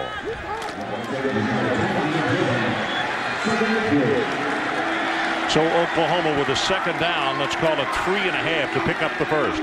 Sooners lead 21-13. Pass over the middle and an out of the hands of Jermaine Gresham, the tight end that I was bragging on just a while ago. Well, and he just has to make that play. You can't ask for a better throw by your quarterback. He put it on his inside shoulder because the defender was standing to his outside. Good cut block there in the middle by the offensive line. Yeah, I mean, listen, your quarterback is taking you away from Colin McCarthy, the Sam linebacker. You've got to make that play. Joe John Finley comes in replacing him at tight end. That's Iglesias in motion. Pass goes to Johnson. Manuel Johnson short of the first down. They're going to miss it by about a half yard as Gooden makes still another tackle for the Miami Hurricanes. Well, and I don't think there's any question here that Bob Stoops is going to go for as another Miami player. Believe it is Gooden who is down. That's too many good players in the middle. Listen, Miami does have some depth, but against an offense like Oklahoma who spreads the ball so well, and Gooden who can really move around as your Mike linebacker. Excuse me, that is not Tavares Gooden. It's Ponder. Yeah, it's the Levon Ponder is junior out of Miami. Monsignor Pace. And he's one of the guys who rotates in there. There's 3 safeties that they feel very comfortable about. Ponder able to come in sometimes and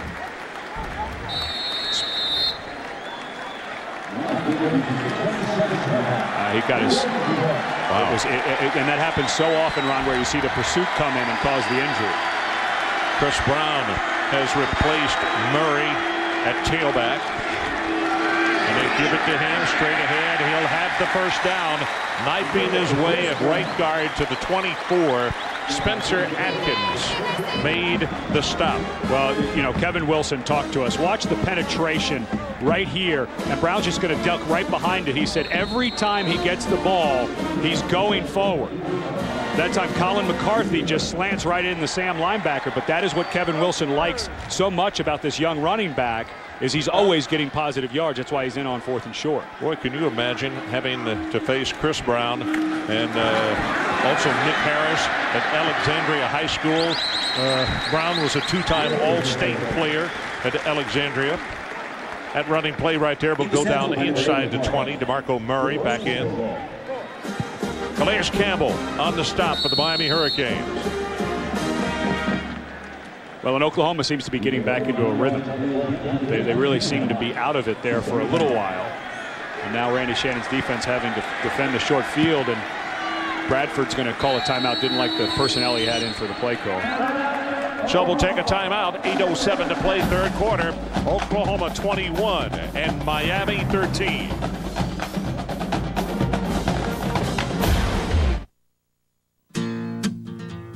Sunshine, go away today. I don't feel much like dancing.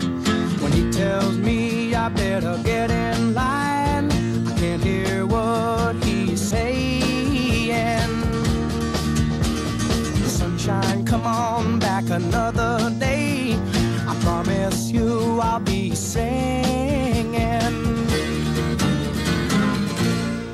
She's an accident waiting to happen, but on September 21st, she's gonna slip, fall, you all right? Yeah, and crash her way into your heart. Good luck, Chuck. Rated R. September 21st. Tommy. Marco? Looking good. I thank you. Love the jacket. Do you? Yes. $90. What? Ooh, nice shoes. $50. I'm proud of you. Love the hair. Oh yeah, my cousin does it. $20. Very nice. Nice tie. Thanks for thinking my tie's nice. What'd you spend on that? $12. Double cheeseburger, $1. McDonald's melty, beefy double cheeseburger. I'll give you $2. 3. What, are you made of money? Just one of the extravagant choices on the dollar menu. Are you a dollar millionaire? You ready for this? Mm-hmm.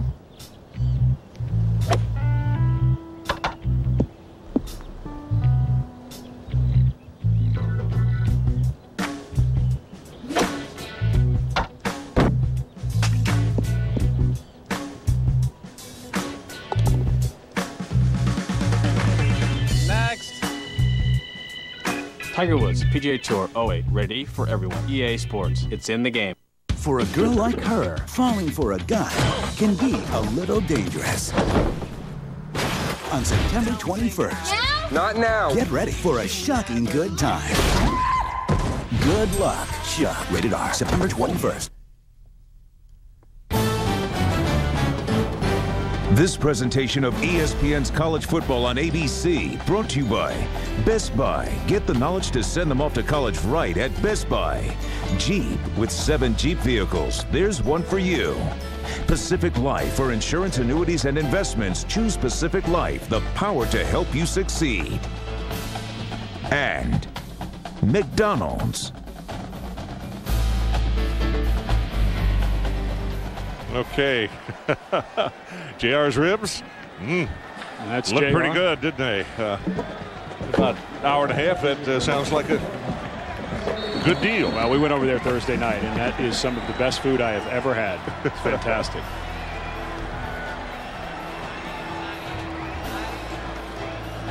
Now, the left tackle came out of a stance. That is Lodeholt. And he's a young man that they have been bragging on around here. He is a huge guy at 6'8", 352 pounds, a junior out of Fountain, Colorado. And the thing that they brag about is his work ethic.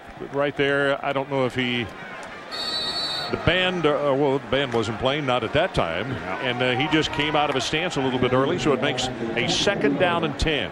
OU penalties today, 6 for a total of 36 yards.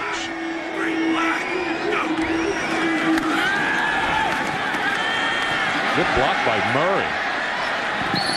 Oh, that's a hit out of bounds. There are flags coming from everywhere. Tavares Gooden is the man who hit him, and that drew a lot of attention right there on that Oklahoma bench. It's just not smart by Gooden. You know, they were going to have them in a 3rd and long situation. And he leads with his head and late. They could have gotten him for either one of those, but that just not a very good play by a senior. And those are the types of things. Unnecessary roughness, 52 of the defense. That's half the distance to the goal. Automatic first down. And those are the things that will drive Randy Shannon crazy. He was the defensive coordinator, so obviously he worked very closely with Gooden, but he's trying to get discipline back into this program, and they just cannot be making mistakes like that. Not in a huge game like this, Ron. On the road, they're in the game, have some momentum, and give the momentum right back.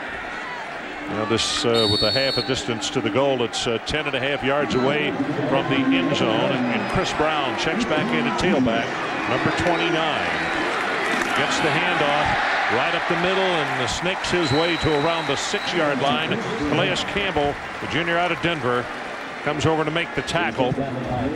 Some of the Miami players still pleading their case about that unsportsmanlike call, but there was no question about it. And when they see the replay like everybody did at home, they're going to say, oh, yeah, he was well out of bounds when the lick was passed. Well, and it was the head down, too, Ron. There was a double whammy there that we could have got either way.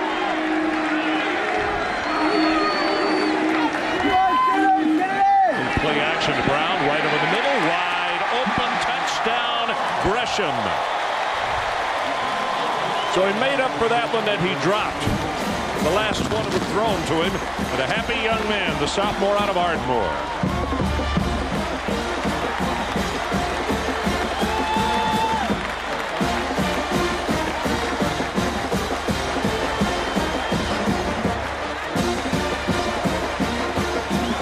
Hartley to attempt the extra point.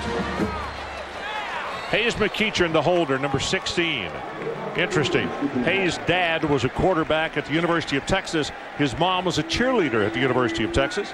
The young man decided he wanted to come north to Norman and see if he couldn't play some football. And he has been the holder for the last almost 2 years. Extra point is good. And 7 minutes and 22 seconds left in the third quarter. And our new score is Oklahoma 28 and Miami 13. Talk about momentum now. Well, and it's such a nice job. Here's Gresham right here. He's going to sneak in and then just get into a skinny post route. Good recognition. Again, we've talked about those tight ends right in front of him. Joe John Finley. And the coverage, the safety, the corner, excuse me, Randy Phillips never got over the top of it. And you could see Phillips turn back around and look in. He felt like either a safety or a linebacker should have come from inside out. And Phillips, the corner, is stuck on an island that he can't get to that guy. And the mismatch in size, Ron. You've got a guy 6'5", 260 pounds who can run with cornerbacks. Boy, I tell you, in the red zone, this team is going to be really tough to beat with guys like that. Yeah, I don't think there's any question about that. By the way, this is 2 weeks in a row, which we have seen a team that had 3 tight ends, 3 very good tight ends, and both utilizing those tight ends just on a repetitive basis. Auburn last week, in case you missed that game, and this one this afternoon with the Oklahoma Sooners. Well, the ball blew off the tee. And that was one of the things that Randy Shannon was upset about, even though they blew out Marshall last week. He felt like they had too many blown coverages, guys running free down the middle. And that time again, I really don't think that Phillips, the cornerback, was supposed to have it. Either a linebacker or a safety blew his responsibilities trying to get inside out on him. There's the kick. That's a good long driving kick into the wind, 5 yards deep.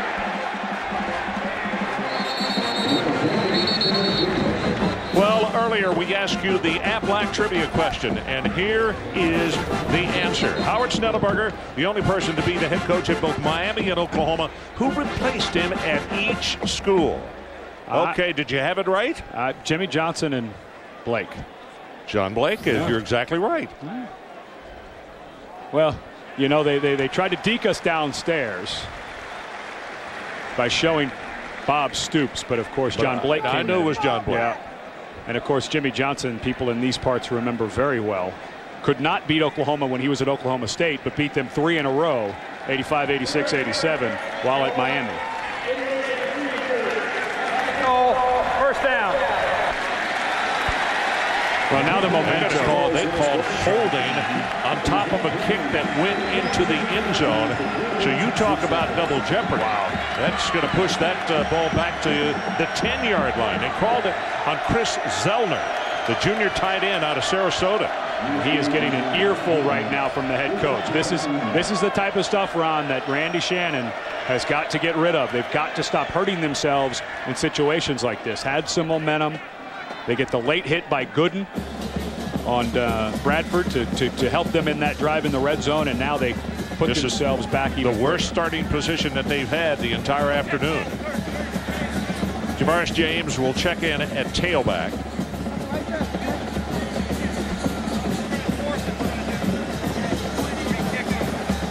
I think Bob Stoops is asking if there could be a re-kick.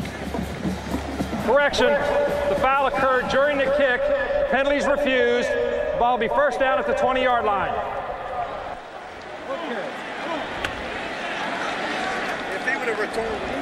They stepped it off, I think, or I guess, assuming post-play foul, but holding could not be called after the play was over. Right. So they have it back at the 20-yard line. Kyle Wright, little bit off the mark at the 27-yard line. Sam Shields is the fellow he was looking for. Ron, I'm not sure if they didn't miscommunicate what that was, because why would Oklahoma refuse that penalty? You'd take it. So I just don't know if that was communicated correctly. Well, again, and also is being understated, but holding wouldn't be called after the play was over, so a little hard for a holding thing to be a post-play foul.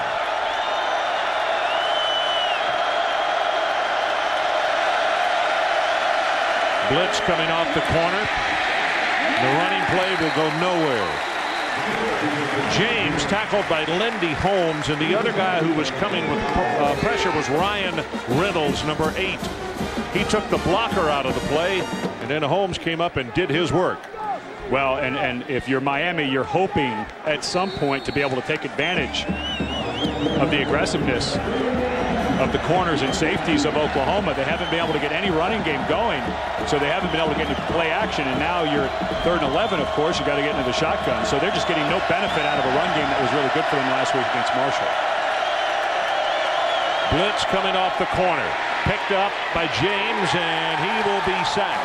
At the 16-yard line, it is Alonzo Dotson. Alonzo, one of those that rotates at defensive end. And I'll tell you, some pretty good bloodlines there. You might remember his uncle, Santana, an All-American at Baylor, played 10 years with the Green Bay Packers. And his granddad was a starter and played for the Oakland Raiders back around 70 and 71.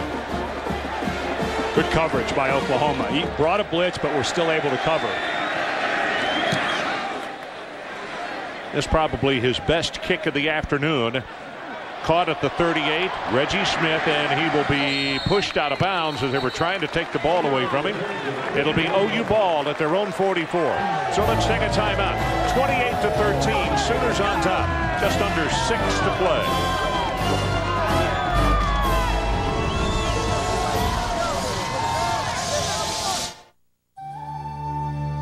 Retirement isn't just about spending endless hours enjoying warm tropical waters. It's not even just about leaping and jumping for joy because you planned ahead smartly. And it's not even about sharing time with family and friends over a great meal whenever you want. Or is it? It's time to start thinking about tomorrow. Ask your financial professional about Pacific Life, the power to help you succeed. Let's check out who's my little brother's faves. It's all animals, dude. A horse, a chicken, a turtle, some like a giraffe. Look at this giraffe, dude. Which one of you loses the pig? Who's in your faves? With My Faves, each family member gets unlimited calls to any 5 people. And that's to any number, even landlines. T-Mobile, stick together.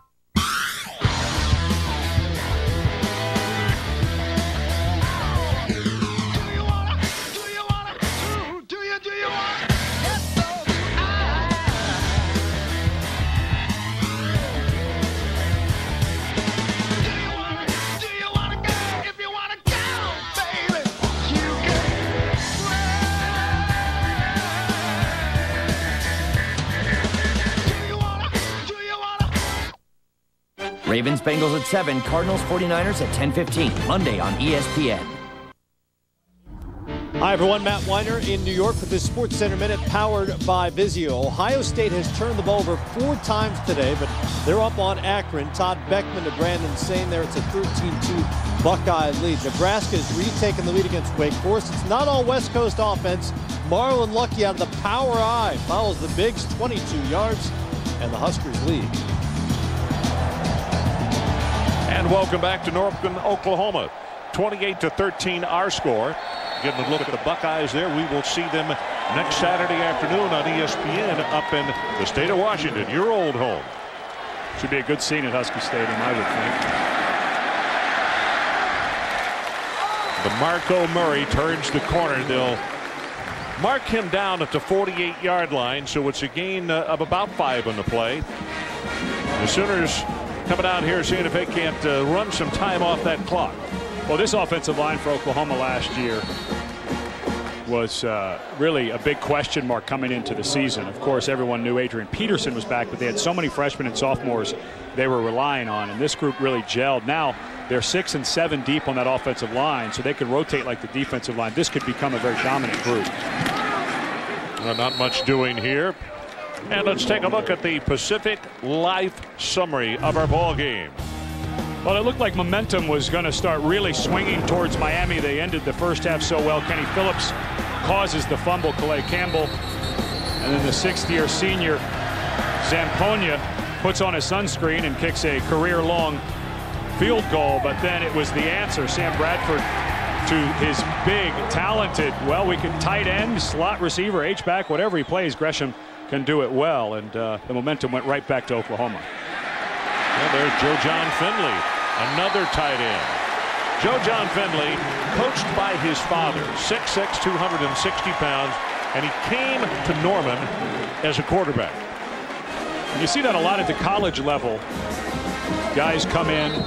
I played with a guy named Eric Bjornson who played for a long time in the NFL with the Dallas Cowboys, was a quarterback, went to wide receiver, and then tight end with the Cowboys. And those guys understand the offense so well, Ron, that they can really fit themselves into where they know the holes in the zone are. Blitz on the play, and they will be right there to make the tackle on Chris Brown. And let's check in quickly with Jimmy Dykes. Jimmy. Hey, Ron, OU first-year quarterback Sam Bradford shredded North Texas in their opener last week, but offensive coordinator Kevin Wilson told his quarterback playing North Texas is like playing golf on a wide-open golf course. No trees, no sand, no water, big greens to hit. Everything looks wide and open. But he said playing against Miami, it'll be a lot like playing a tight course with a lot of trees, a lot of hazards. Just keep the ball out of the trouble spots, keep the ball in play. So far, Sam Bradford is right down the middle of the stinking fairway in this ball game. He has been. Well, they set up a screen. You see those defensive linemen being let go free. And then a flag comes in from the umpire, and this is not going to be good results if you're a Sooner fan. Gresham is the man who caught the pass and then was hit immediately by the Miami defender, Kenny Phillips, and also McCarthy. Yeah, I think they're going to get Brandon Braxton for the hold.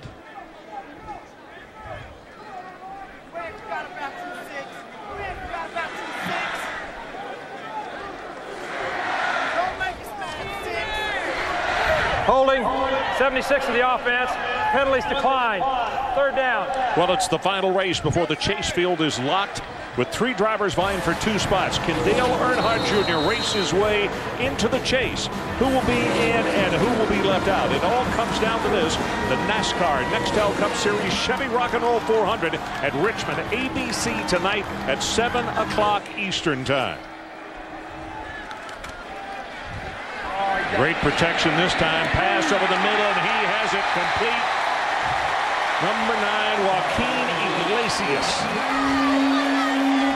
15 yards in the pass play. I want to go back to Jimmy Dykes talking about how the fairway is going to get more narrow. There's going to be more trouble playing against Miami. Well, the good news is Sam Bradford is a scratch golfer. This young man is a fabulous athlete. Averaged a double-double in high school, scoring and rebounds in basketball. May turn out for the basketball team. Bob Stoops' encouraging him. I was surprised at that. I was too. Would you, if Jeff called up and said that, you know, he wanted him to come out, he said, I'd like that kind of thing. I was surprised at that. Pass complete over the middle. There's Gresham again, and the tight end will take it to the 17-yard line. Bradford has now hit 6 passes in a row as Vegas Franklin made the tackle. Let's take a look at Sam Bradford as we break down the quarterback. Well, the first thing I ever look at is he on balance? Little play action fake. He's over his feet. Look how quick his motion is, Ron. Listen, he doesn't have the strongest arm. Keith Nichols, a true freshman, does. But he has such a quick release, and his balance is so perfect. He's right on time. I really like his mechanics. This is Murray. Fights his way for a couple. By the way, one other thing on Bradford. We talked about what a great athlete he is, and it said he's a scratch golfer. Let me tell you, it may not have been the toughest course in town, but this summer, out with some of his buddies, he shot a 63. Now, you still have to make the putt. I mean, it may be wide open and you can spray it, but you still have to drain a few birdies on the greens to get a 63. About to go under 2 minutes to play in this third quarter. Handoff hit in the backfield. Penetration on Murray as he absolutely can go nowhere. Tackled by Colin McCarthy. Well, McCarthy has been taking a lot of chances getting up the field. This time it pays off. We saw one earlier on a 4th down where he got penetration and Brown ran right by him. That time a good negative yardage play. And now if you're Miami, you can play coverage and hope to hold him to a field goal attempt. And some of the coaches investing with some people in Miami, they think that McCarthy, if he's not the best this year, he's going to wind up being the best. I think he's very, very good. Has a huge upside. Pass over the middle. That's Iglesias again. And this one complete to the 12-yard line as Randy Phillips will make the tackle. As Oklahoma just continues to chip away. And in fact, some of the passes that they're throwing, it's almost like a pitch play. It's a running play almost. Yeah, this is a very controlled. Listen, Sam Bradford is going to end up with a great completion percentage on the season because a lot of the throws, he's made the tough throws, the slants, you know, the things that he has to hit on in the red zone. But the way Kevin Wilson is calling these games because of so much success on the outside with the receivers, it's going to be a high percentage offense. Here comes a 30-yard field goal attempt by Hartley. Got plenty of distance, obviously, and he knocks it home. We'll hold it right here. 36 seconds left to play in the third quarter, and Oklahoma extends their lead to 31-13. Let's go once again to the sideline. Here's Jimmy. Talking about whether or not Sam Bradshaw will actually play basketball this year. Let's go straight to the horse and find out. I'm with former Duke All-American Jeff Capel, now the head men's basketball coach here. And Jeff, what are the possibilities of the quarterback being on the hardwood this year? Well, hopefully our football team is playing in late January, playing for the national championship. Our football team is great, looking good out here today, and so hopefully we're playing late. And if he wants to come out, we'll save a spot for him. They have several guys on the football team that are very talented athletes that could definitely make that transition. You've been here for a year with Bob Stoops on this campus. What have you learned from him or observed from him that helps you as a head coach? Well, first of all, he's a great guy. He's a family man. We live 4 houses down from each other. And just resiliency. You look at what this football program has gone through, especially last year, in the face of adversity and how well they performed. They didn't skip a beat. Guys stepped up. And, you know, so you learn, I mean, it's the perfect examples that there's no one bigger than the program. I know this, if you live in the same neighborhood as Bob Stoops, you're doing pretty good. Right, Ron Franklin? Yeah, I don't think there's any question. Hey, Jeff did an outstanding job this past year. And I think what I really enjoy seeing is, and you see it at a lot of universities where the football coach backs the basketball coach and vice versa. I just think it's really a healthy thing. And I'm glad to see Jeff out here watching this, because I know when we do basketball up here, I see Coach Stoops and his 3 children all the time.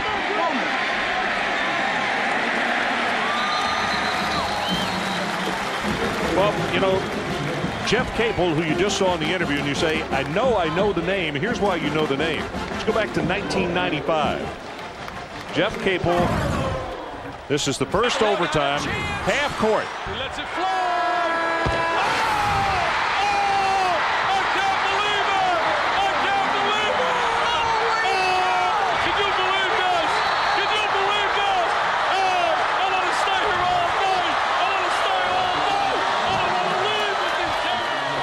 So North Carolina would win it in double overtime, 102-100. But as you could tell, my friend Dick Vitale liked it.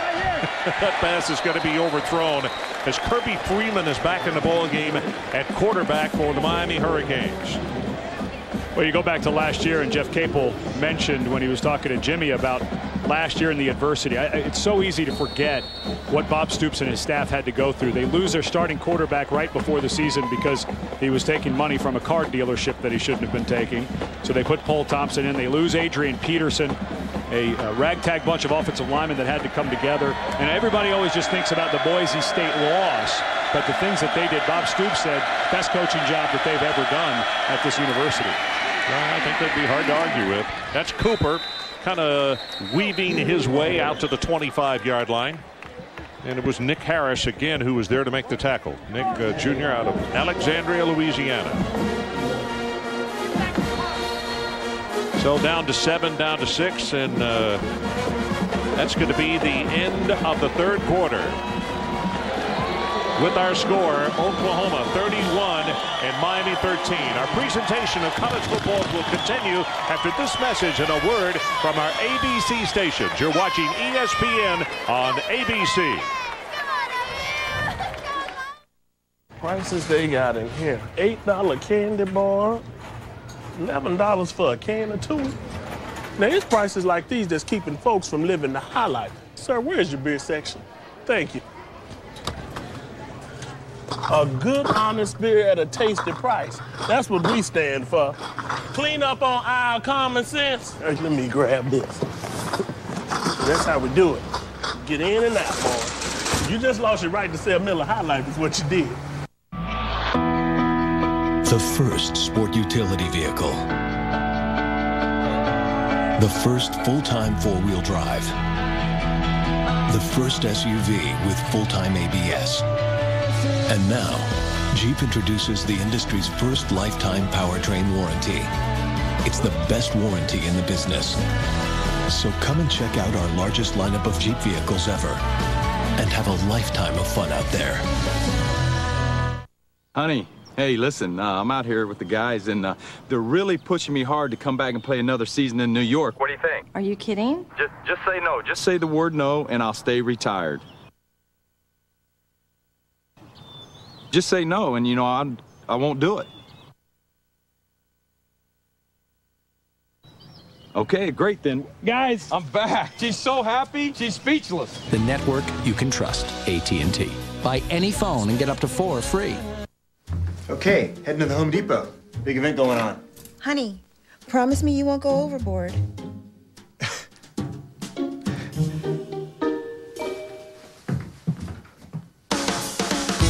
Right now at the Home Depot, save big on flooring, appliances, windows, and much more.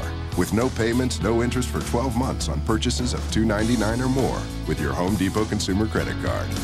The Home Depot. You can do it. We can help. Guitar it up! When I'll take you right into the danger zone. Yeah! Woo! You know what the danger zone is? This right here. Where's he going with this? Because Monday morning, we're all going back to our pathetic little jobs and our little cubicles. Okay, should we leave immediately? Yes. Because this is all a big lab, and you're just rats in it. Caveman premieres Tuesday, October 2nd at 8/7 Central on ABC. Start here. I'm a part of a research team at Bright House Networks that's investigating asterisk incidents. Well, we were about 20 miles offshore, just trolling along, and wham! The thing just rams right into us. Yeah. Look at this thing! We're committed to keeping things simple, and part of that is eliminating the asterisk. Covered in fine print. It's the hidden fees you got to watch out for. Well, I suppose we'll release it back to the phone company. Maybe we won't. Searching for the perfect restaurant? Find it on icflorida.com.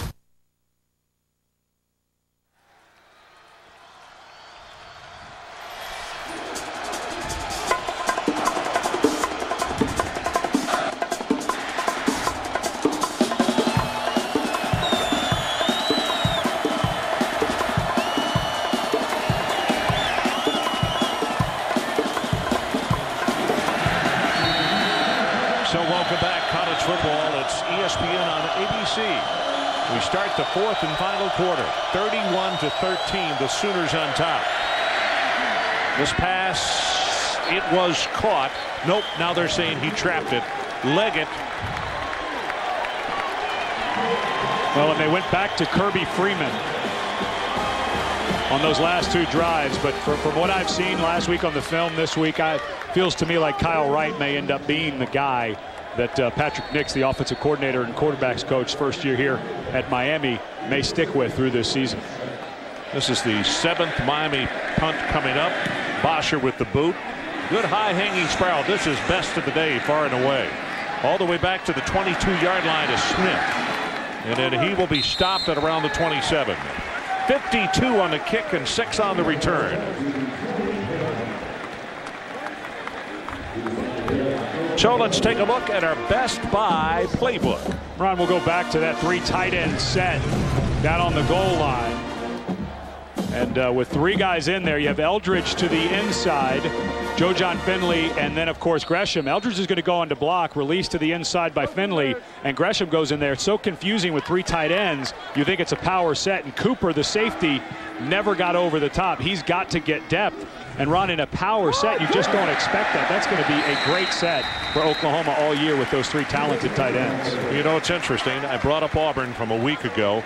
And, you know, Al Borges down there, the offensive coordinator, is really enjoying having that luxury. And I guarantee you, Coach Wilson is also here in Oklahoma, because it does give you something to play with that's terribly hard to figure out by the defense. And you look at Kevin Wilson's pedigree, working for Randy Walker at Northwestern. They did a ton of experimentation. So when they get guys that they can use, they'll find ways, new ways to use them.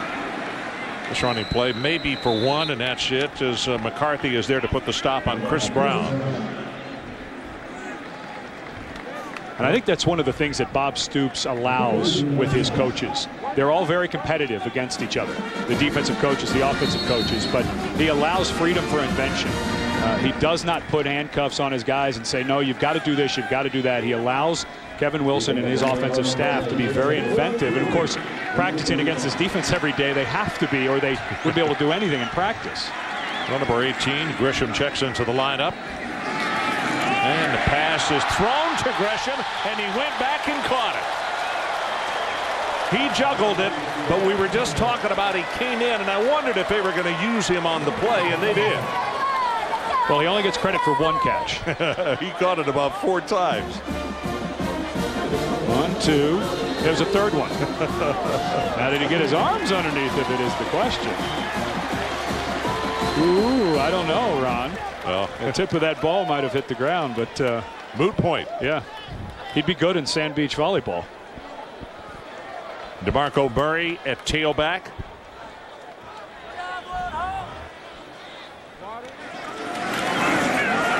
And they're going to run a reverse, and he can throw. Got a man wide open, and it is caught at the 32. Kelly caught it. Manuel Johnson threw the pass.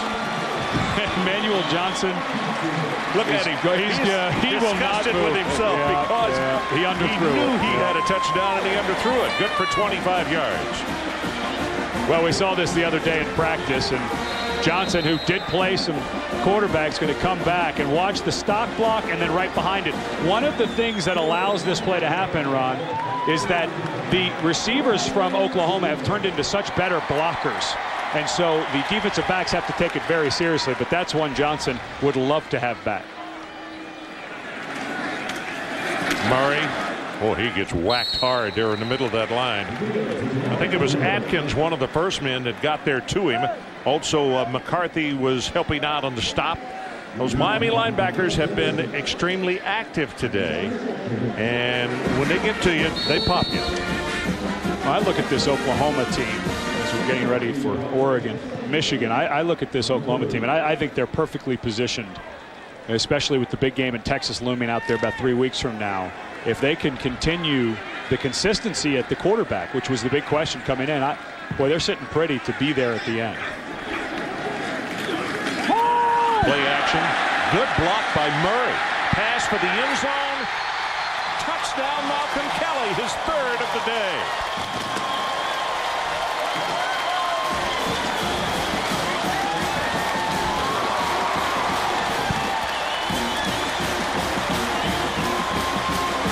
Randy Phillips got turned completely around on the play.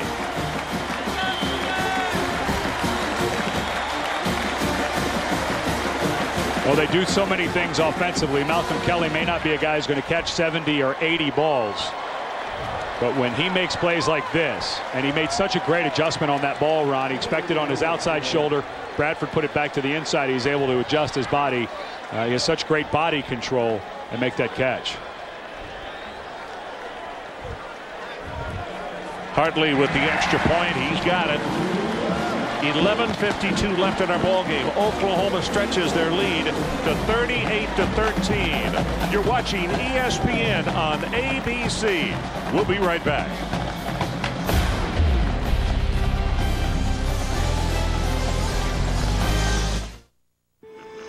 I've always had this dream to be a car designer. From a very early age, I was drawing cars on every piece of paper I could find, and at age 11, I wrote Cadillac, and I was very interested in what was it that I needed to do to become a designer. I'm still following their advice, and my dream cars, they came true.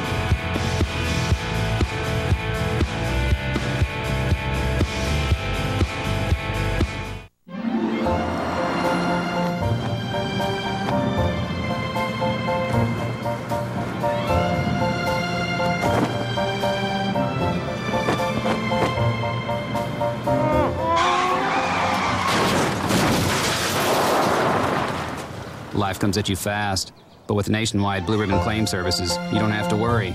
That's why 9 out of 10 people who filed a claim with us recommend Nationwide. Nationwide is on your side. Don't touch my Bud Light. Yeah, right.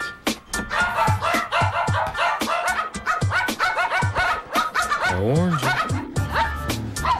Little.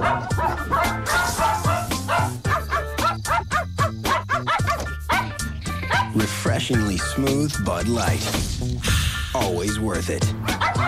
Call him off. Nice work, boys. An ancient prophecy speaks of the dragon's return. One good, one evil. This Friday, our world will be their battlefield. God! And our only hope I need to know exactly what we're up against. will be to end I'm engaged. Stand by. their battle. Oh my God! We're going down! Dragon Wars, rated PG-13. Starts Friday. It's the show that's got America all fired up. Okay, I know how this looks. Caveman, just like you and me, only hairier. Premieres Tuesday, October 2nd on ABC. Start here. Well, the new score, 38-13. The Oklahoma Sooners having their way this afternoon here at home. And that man has just caught his 3rd touchdown pass of the afternoon. And that is the most since Mark Bradley's 3 TD catches against Oklahoma State back in 2004. Well, this 4 yards deep, and he's going to bring it out. Gordon. And Gordon will not make the 15-yard line.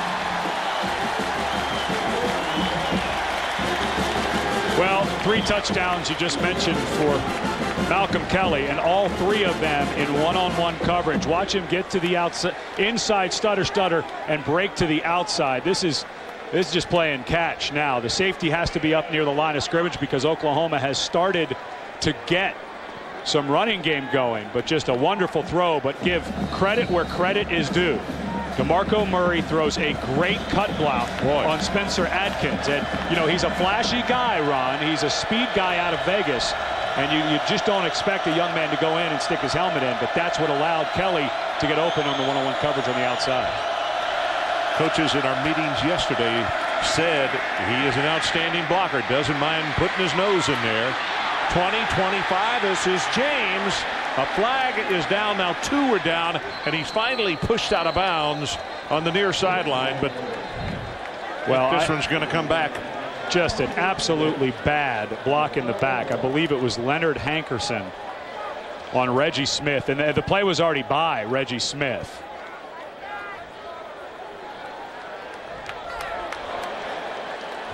So that will erase a 52-yard run.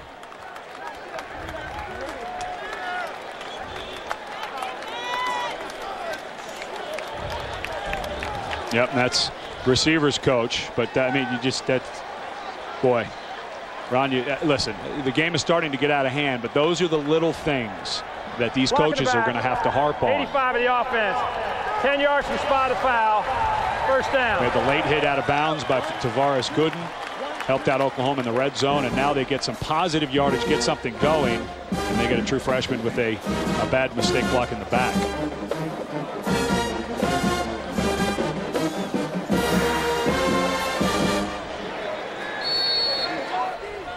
Bob Stutz overlooking his football team and the defensive job they've done. They've given up 13 points today. But they also have tallied 38. Craig Cooper in the ball game at tailback. And he'll get the handoff. He'll take it for about 4 yards. Reggie Smith defensively, along with Lewis Baker.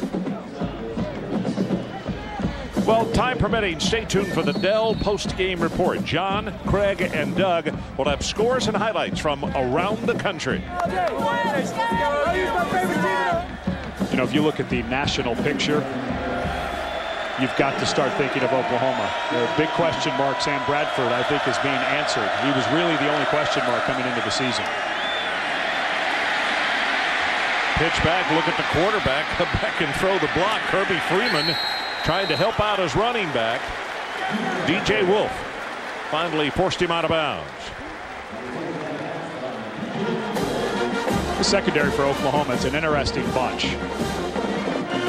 DJ Wolf was a running back who was changed to safety, and Nick Harris, who's moved around, played some linebacker, now ends up at free safety. And Wolf, a guy who was at cornerback, Ron, and just didn't quite get it. He fell asleep on some plays. He wasn't totally in tune, and Bobby Jack Wright, the defensive backfield coach, said, let's try him at safety, and he took to it like a duck to water this spring and continued to grow this fall. It was interesting. Brent Venables said that, boy, Bobby Jack just nailed that one when he said, let's try this young man at a different spot here, and I think he'll do a good job at safety, and he really has blossomed. And they were worried that the spring may have been an aberration because he played so well, and when they came into fall camp, they really kept their eye on him and thought, is Wolf going to be able to do it? Because he'd shown kind of to be up and down a little bit at corner, but he's a real nice addition back there with Nick Harris. See if Bosher can equal what he did just a moment ago. He boomed a 62-yard kick. Well, this spiral not quite turning over, and it hit off the headgear of the Miami player at the 40-yard line. Interference on Miami, so if it's spot of the foul, they'll add 5.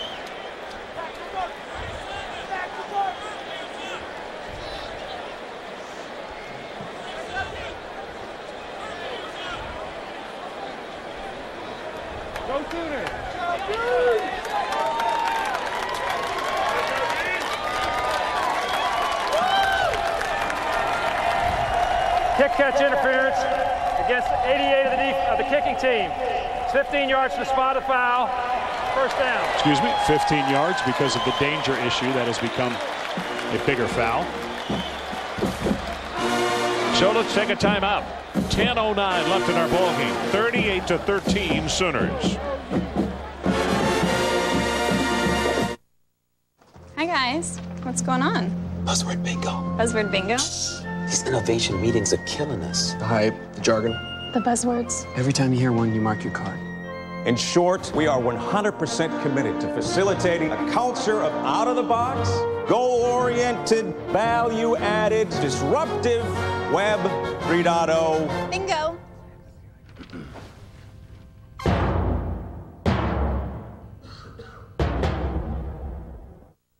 This is the place where the whole science, the whole technology of the auto industry comes together with the arts.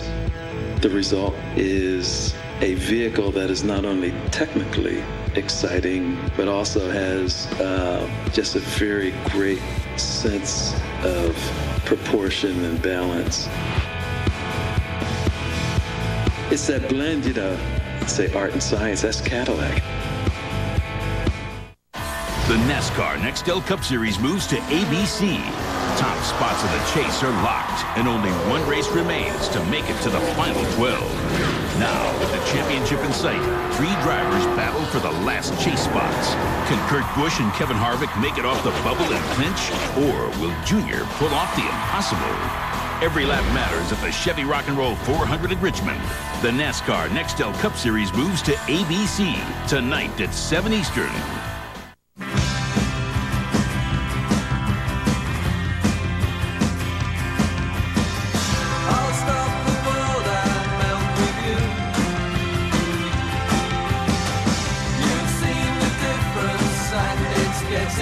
Fall in love with melty cheese. Taco Bell's new Cheesy Beefy Melt. To get seasoned beef, melty, and even more glorious melty cheese, think outside the bun.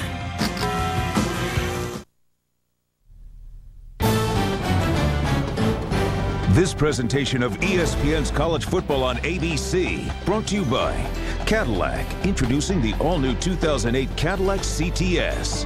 DLP HD TV. DLP is the official ESPN on ABC HD telecast sponsor of college football. Taco Bell, think outside the bun. And the Home Depot, you can do it. So we're back to Norman, and it's kind of hard to believe that we opened this ball game with a deluge, a real storm.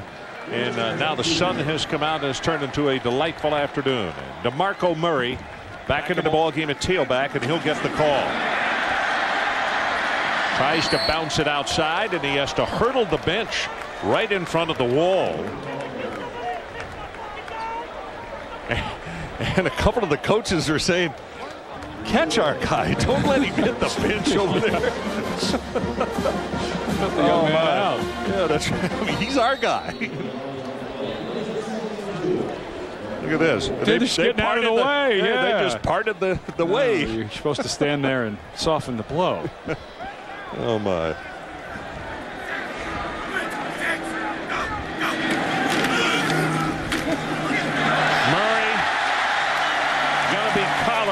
By Kenny Phillips, but not before he picks up the first down. And now let's go to Matt Weiner in our New York studio for a SportsCenter in-game update.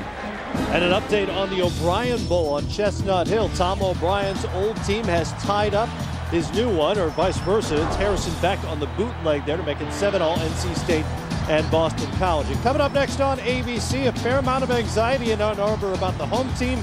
Michigan will try to get it together against Oregon when you wrap up in Norton. Alrighty. I have a feeling it's been a very serious, no-nonsense work week in Ann Arbor. In fact, I know it has.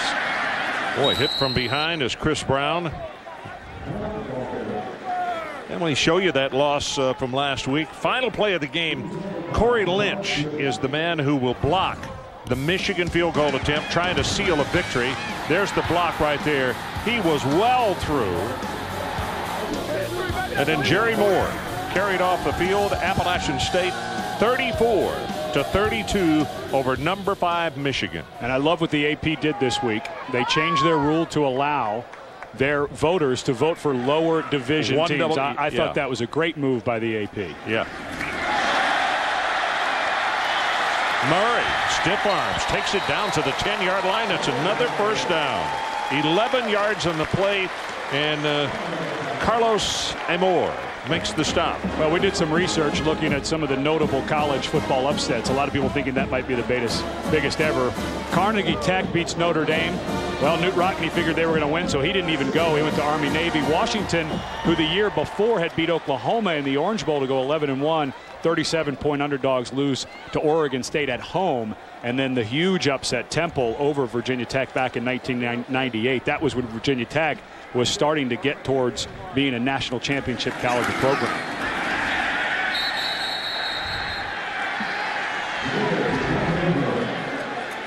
Well, Murray stopped in the middle of the line, and let's see, they're going to give him forward progress to around the 9-yard line.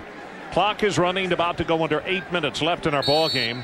Zaslaw will check back in as the fullback.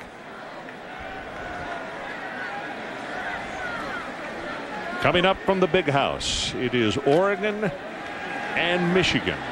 And next week we'll take a look at the Pac-10 against the Big Ten again. We'll have the Ohio State Buckeyes up at UW. Pass in the flat, wide open. Zaslav, the fullback, touchdown.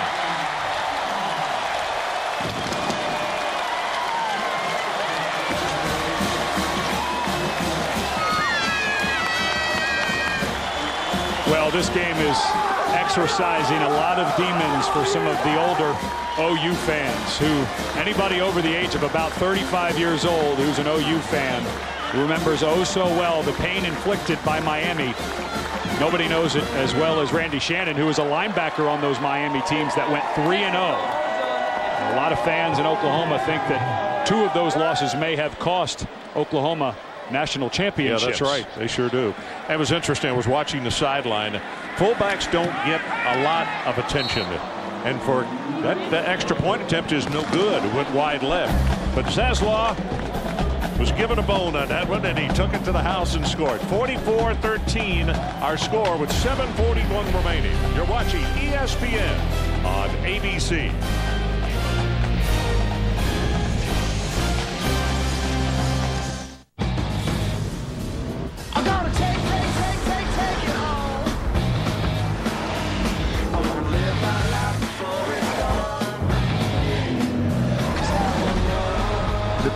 GXP Performance Series isn't faster than the speed of light, but one is faster than a Porsche Boxster, and another is faster than a BMW X5. The Pontiac GXP Performance Series, designed for action. You'll love this. Watch.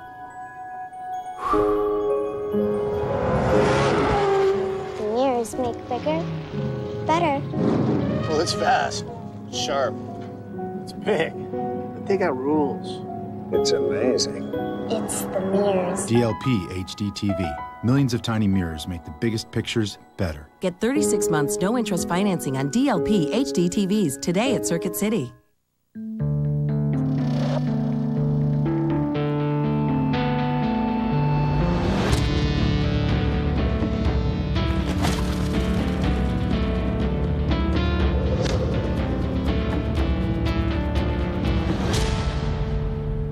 A sudden disability can blindside even the healthiest business. At Unum, our benefits not only help people get back on their feet, they keep your whole company running strong. Unum, better benefits at work. And Gleason recovers a fumble in the end zone. That's his first career touchdown. Wait, is that a Dr. Pepper? Oh, he's going to make the most of this one. Welcome back, my friends, to the show that never ends. We're so glad you could attend. Milking it. Can you believe this? We might be here all night. Is he really going to do this? Look out. Only Dr. Pepper has 23 flavors packed into one bold taste. For those who make the most of everything. The NASCAR Nextel Cup Series moves to ABC tonight at 7 Eastern.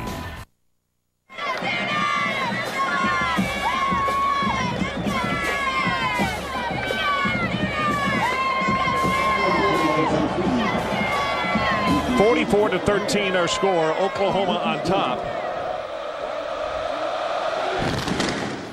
And here comes the kickoff from the 3-yard line. Gordon.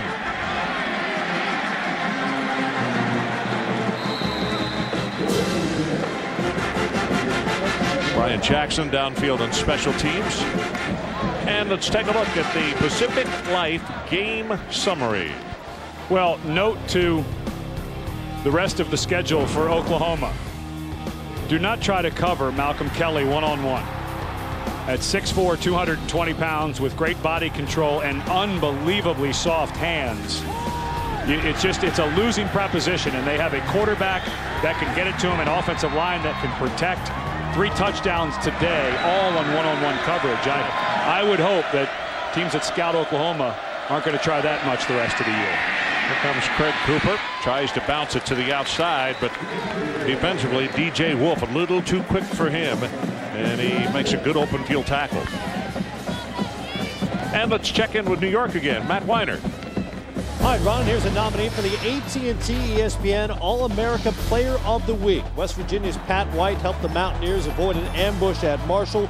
274 yards total offense and 3 touchdowns. Cast your vote. Hit 87654 on your AT&T wireless phone. Okay, Matt. 44-13, Oklahoma. Cooper looking for some place to run, and they're just not a spot, and a flag is down across the way on the sideline. Baker will be credited with the tackle for OU.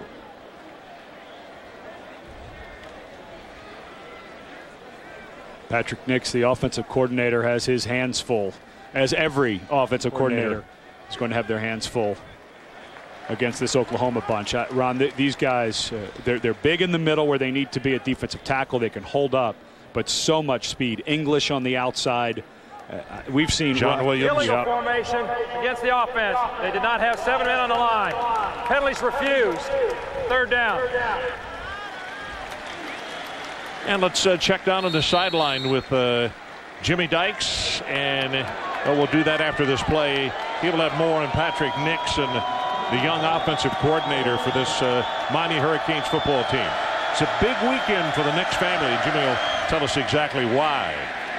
Short yardage on the running play. Let's check in with you, Jimmy. Well, a tough day for Patrick Nix, but his father, Conrad, has been a high school coach for 40 years. And last night, his nationally ranked Northside High School beat arch rival Warner Robins Georgia High School 34-7 in front of 18,000 people. The reason why I know that, my wake-up call this morning at 6:30 a.m. came from Conrad Nix. And I answered the phone, and he said, "This is the real Coach Nix. I'm calling to tell you what the score was last night." But he was a joy to talk to. And wasn't it great to hear Patrick talk about all the influences he's had on him as a coach? And he said, but my #1 influence has been my dad as a coach and as a father. And I know Conrad was awfully happy. That was a big rivalry game last night, guys. He compared it to the Alabama-Auburn game when those two schools hook up. Wow. And we'll be back. Jimmy will talk more about Coach Nix when we return. 5:59 left in our ball game. All Oklahoma right now.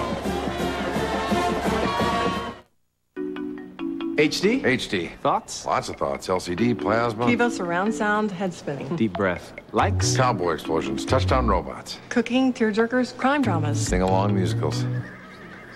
This system. Hi. Mechanically inclined? Emergency room inclined. We install. High five. We pledge a complete home theater experience. And now get no interest financing for 3 years on home theaters $9.99 and up. That's HD done right. At Best Buy.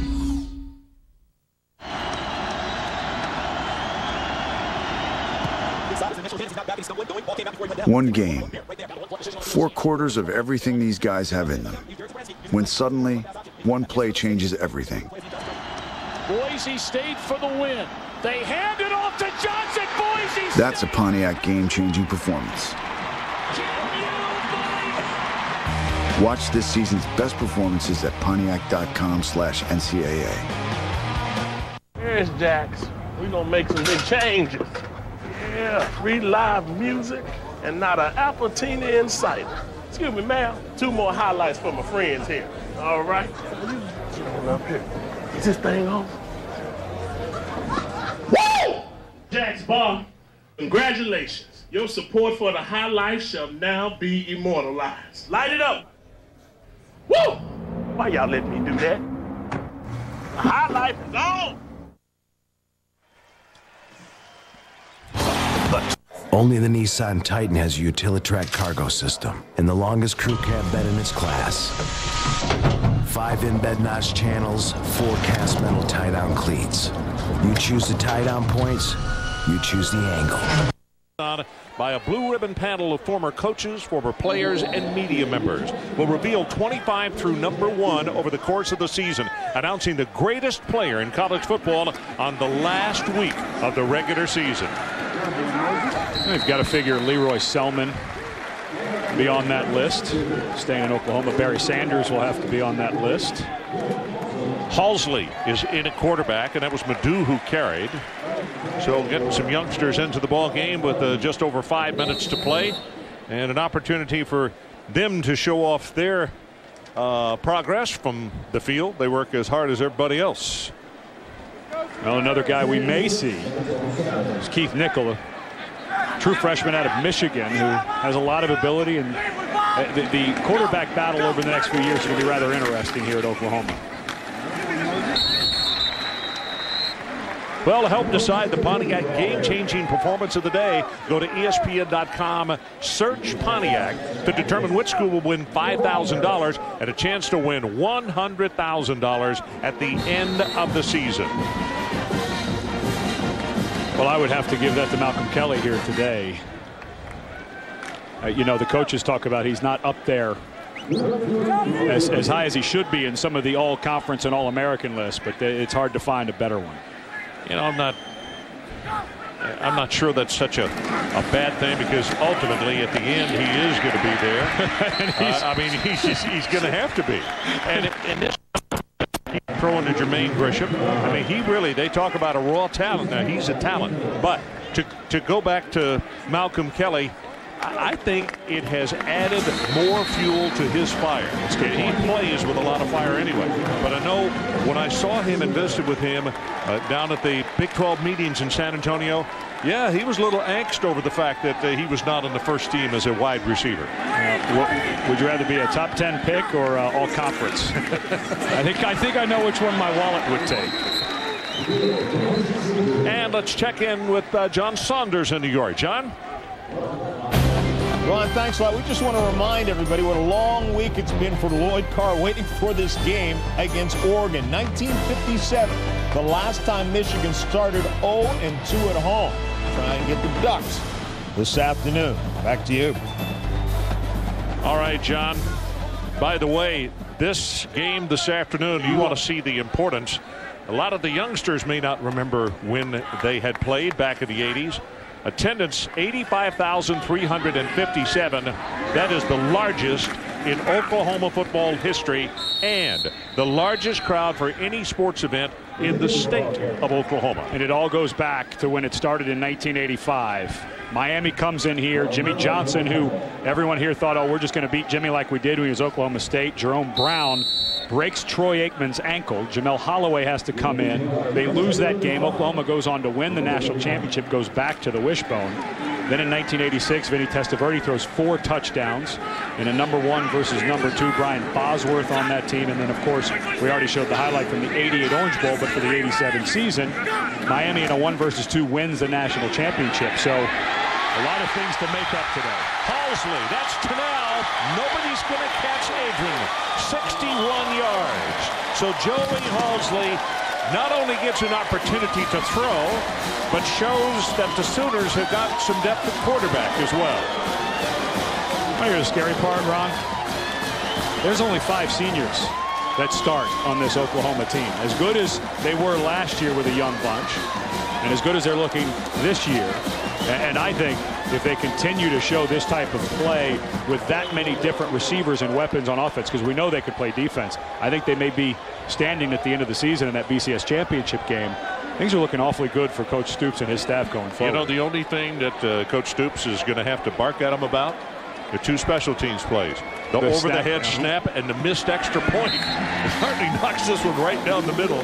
But he's going to really have to nitpick to find anything else, wouldn't you think? Well, I think one of the things that he will nitpick, you know, he worked under Steve Spurrier for all those years. And I've talked to Coach Stoops a lot about some of the things he learned from Coach Spurrier.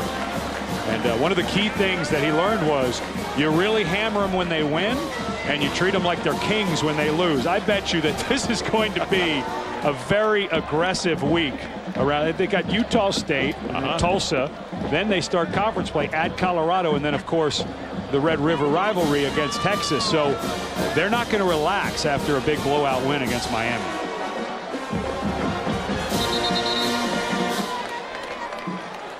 Two minutes and 48 seconds is what we have left on the clock. And a lot of folks are very content to leave early. They are Oklahoma fans that have enjoyed what they saw. And you flip to the other side with Miami and what Randy Shannon. Listen, Miami is just not at the level of Oklahoma right now. And they came in, they put up a little fight there for about a quarter and a half at the end of the first half and the beginning of the second half. But those little mistakes, Ron, those are the things that the hitting guys out of bounds, the blocks in the back, those are the things that they're going to have to clean up. Offensively, they're struggling. They're going to have to find something. I think Kyle Wright might be the guy, but they need to find something because they can't play defense if they're not on the field the whole game. Everybody I talked to who follows this program, though, said there's the key, quarterback. Depending if they get good quarterback play, this is going to be an extremely competitive football team. Speaking of the Hurricanes, here's Gordon, and he'll take it to the 22-yard line. You know, the Coach Hepner story from Indiana, we all know his very unfortunate, untimely death. There is his wife, Jane, and the kids were on hand. This is Indiana against Indiana State. And James Hardy, a 58-yard touchdown pass from Kellen Lewis. And the sad thing about it is the young man was holding the ball up as if to say, Coach Hepner, this one is for you. And the officials, I'm afraid, gave him an unsportsmanlike conduct penalty. Thomas has checked into the ball game at tailback, and he gets the handoff and the same rude treatment that the other backs have all day long. The defensive front of OU has been relentless. Lindy Holmes will get credit for the tackle. You know, we were talking to Kevin Wilson, the offensive coordinator for Oklahoma yesterday, who worked with both Terry Hepner and Randy Walker, yes, the Northwestern coach who died tragically before last season. And, you know, the whole time, Ron, he had a smile on his face, and you could tell, you know, tragic that those men passed so quickly, but how much fun he had working with those guys and how much he learned. And you look at the offense he puts out on the field, so inventive, uses so many of their great athletes so well. He's just a really good coach.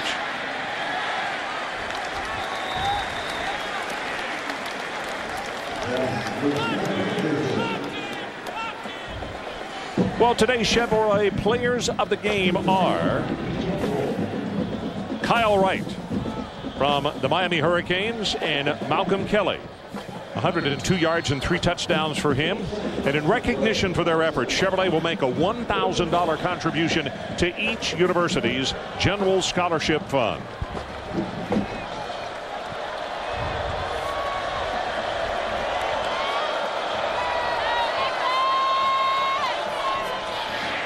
Now again and John Saunders, let's check back with you quickly. Ron, we just want to remind everyone the maize and blue out for redemption this afternoon after losing to Appalachian State. They'll get their chance against Oregon. It's coming up next. Ron, back to you. All right, John, we talked about what a serious week it has been in Ann Arbor, and I'm sure it's been just that. And I think you can look for the Michigan Wolverines to really have them buckled up tight today and ready to go. As that kick's going to go dead to the 25-yard line. You know what's nice about having the early kick today for us, Ron?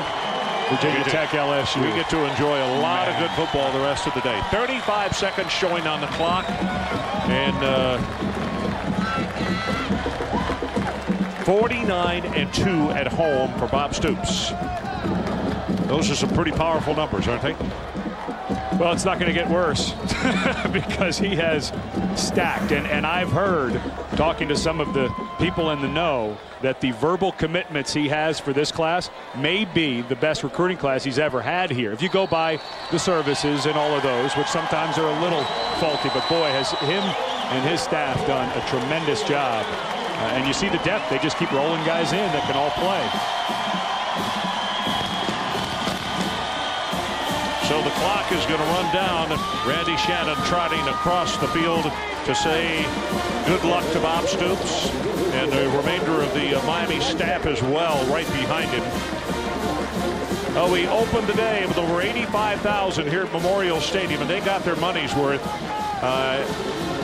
Midway of the second quarter, Miami really made a run, but it was not to be. Coming up next, our college football doubleheader continues as Oregon takes on Michigan. Brett Cunningham and Jimmy Dykes. I'm Ron Franklin saying so long from Norman, Oklahoma.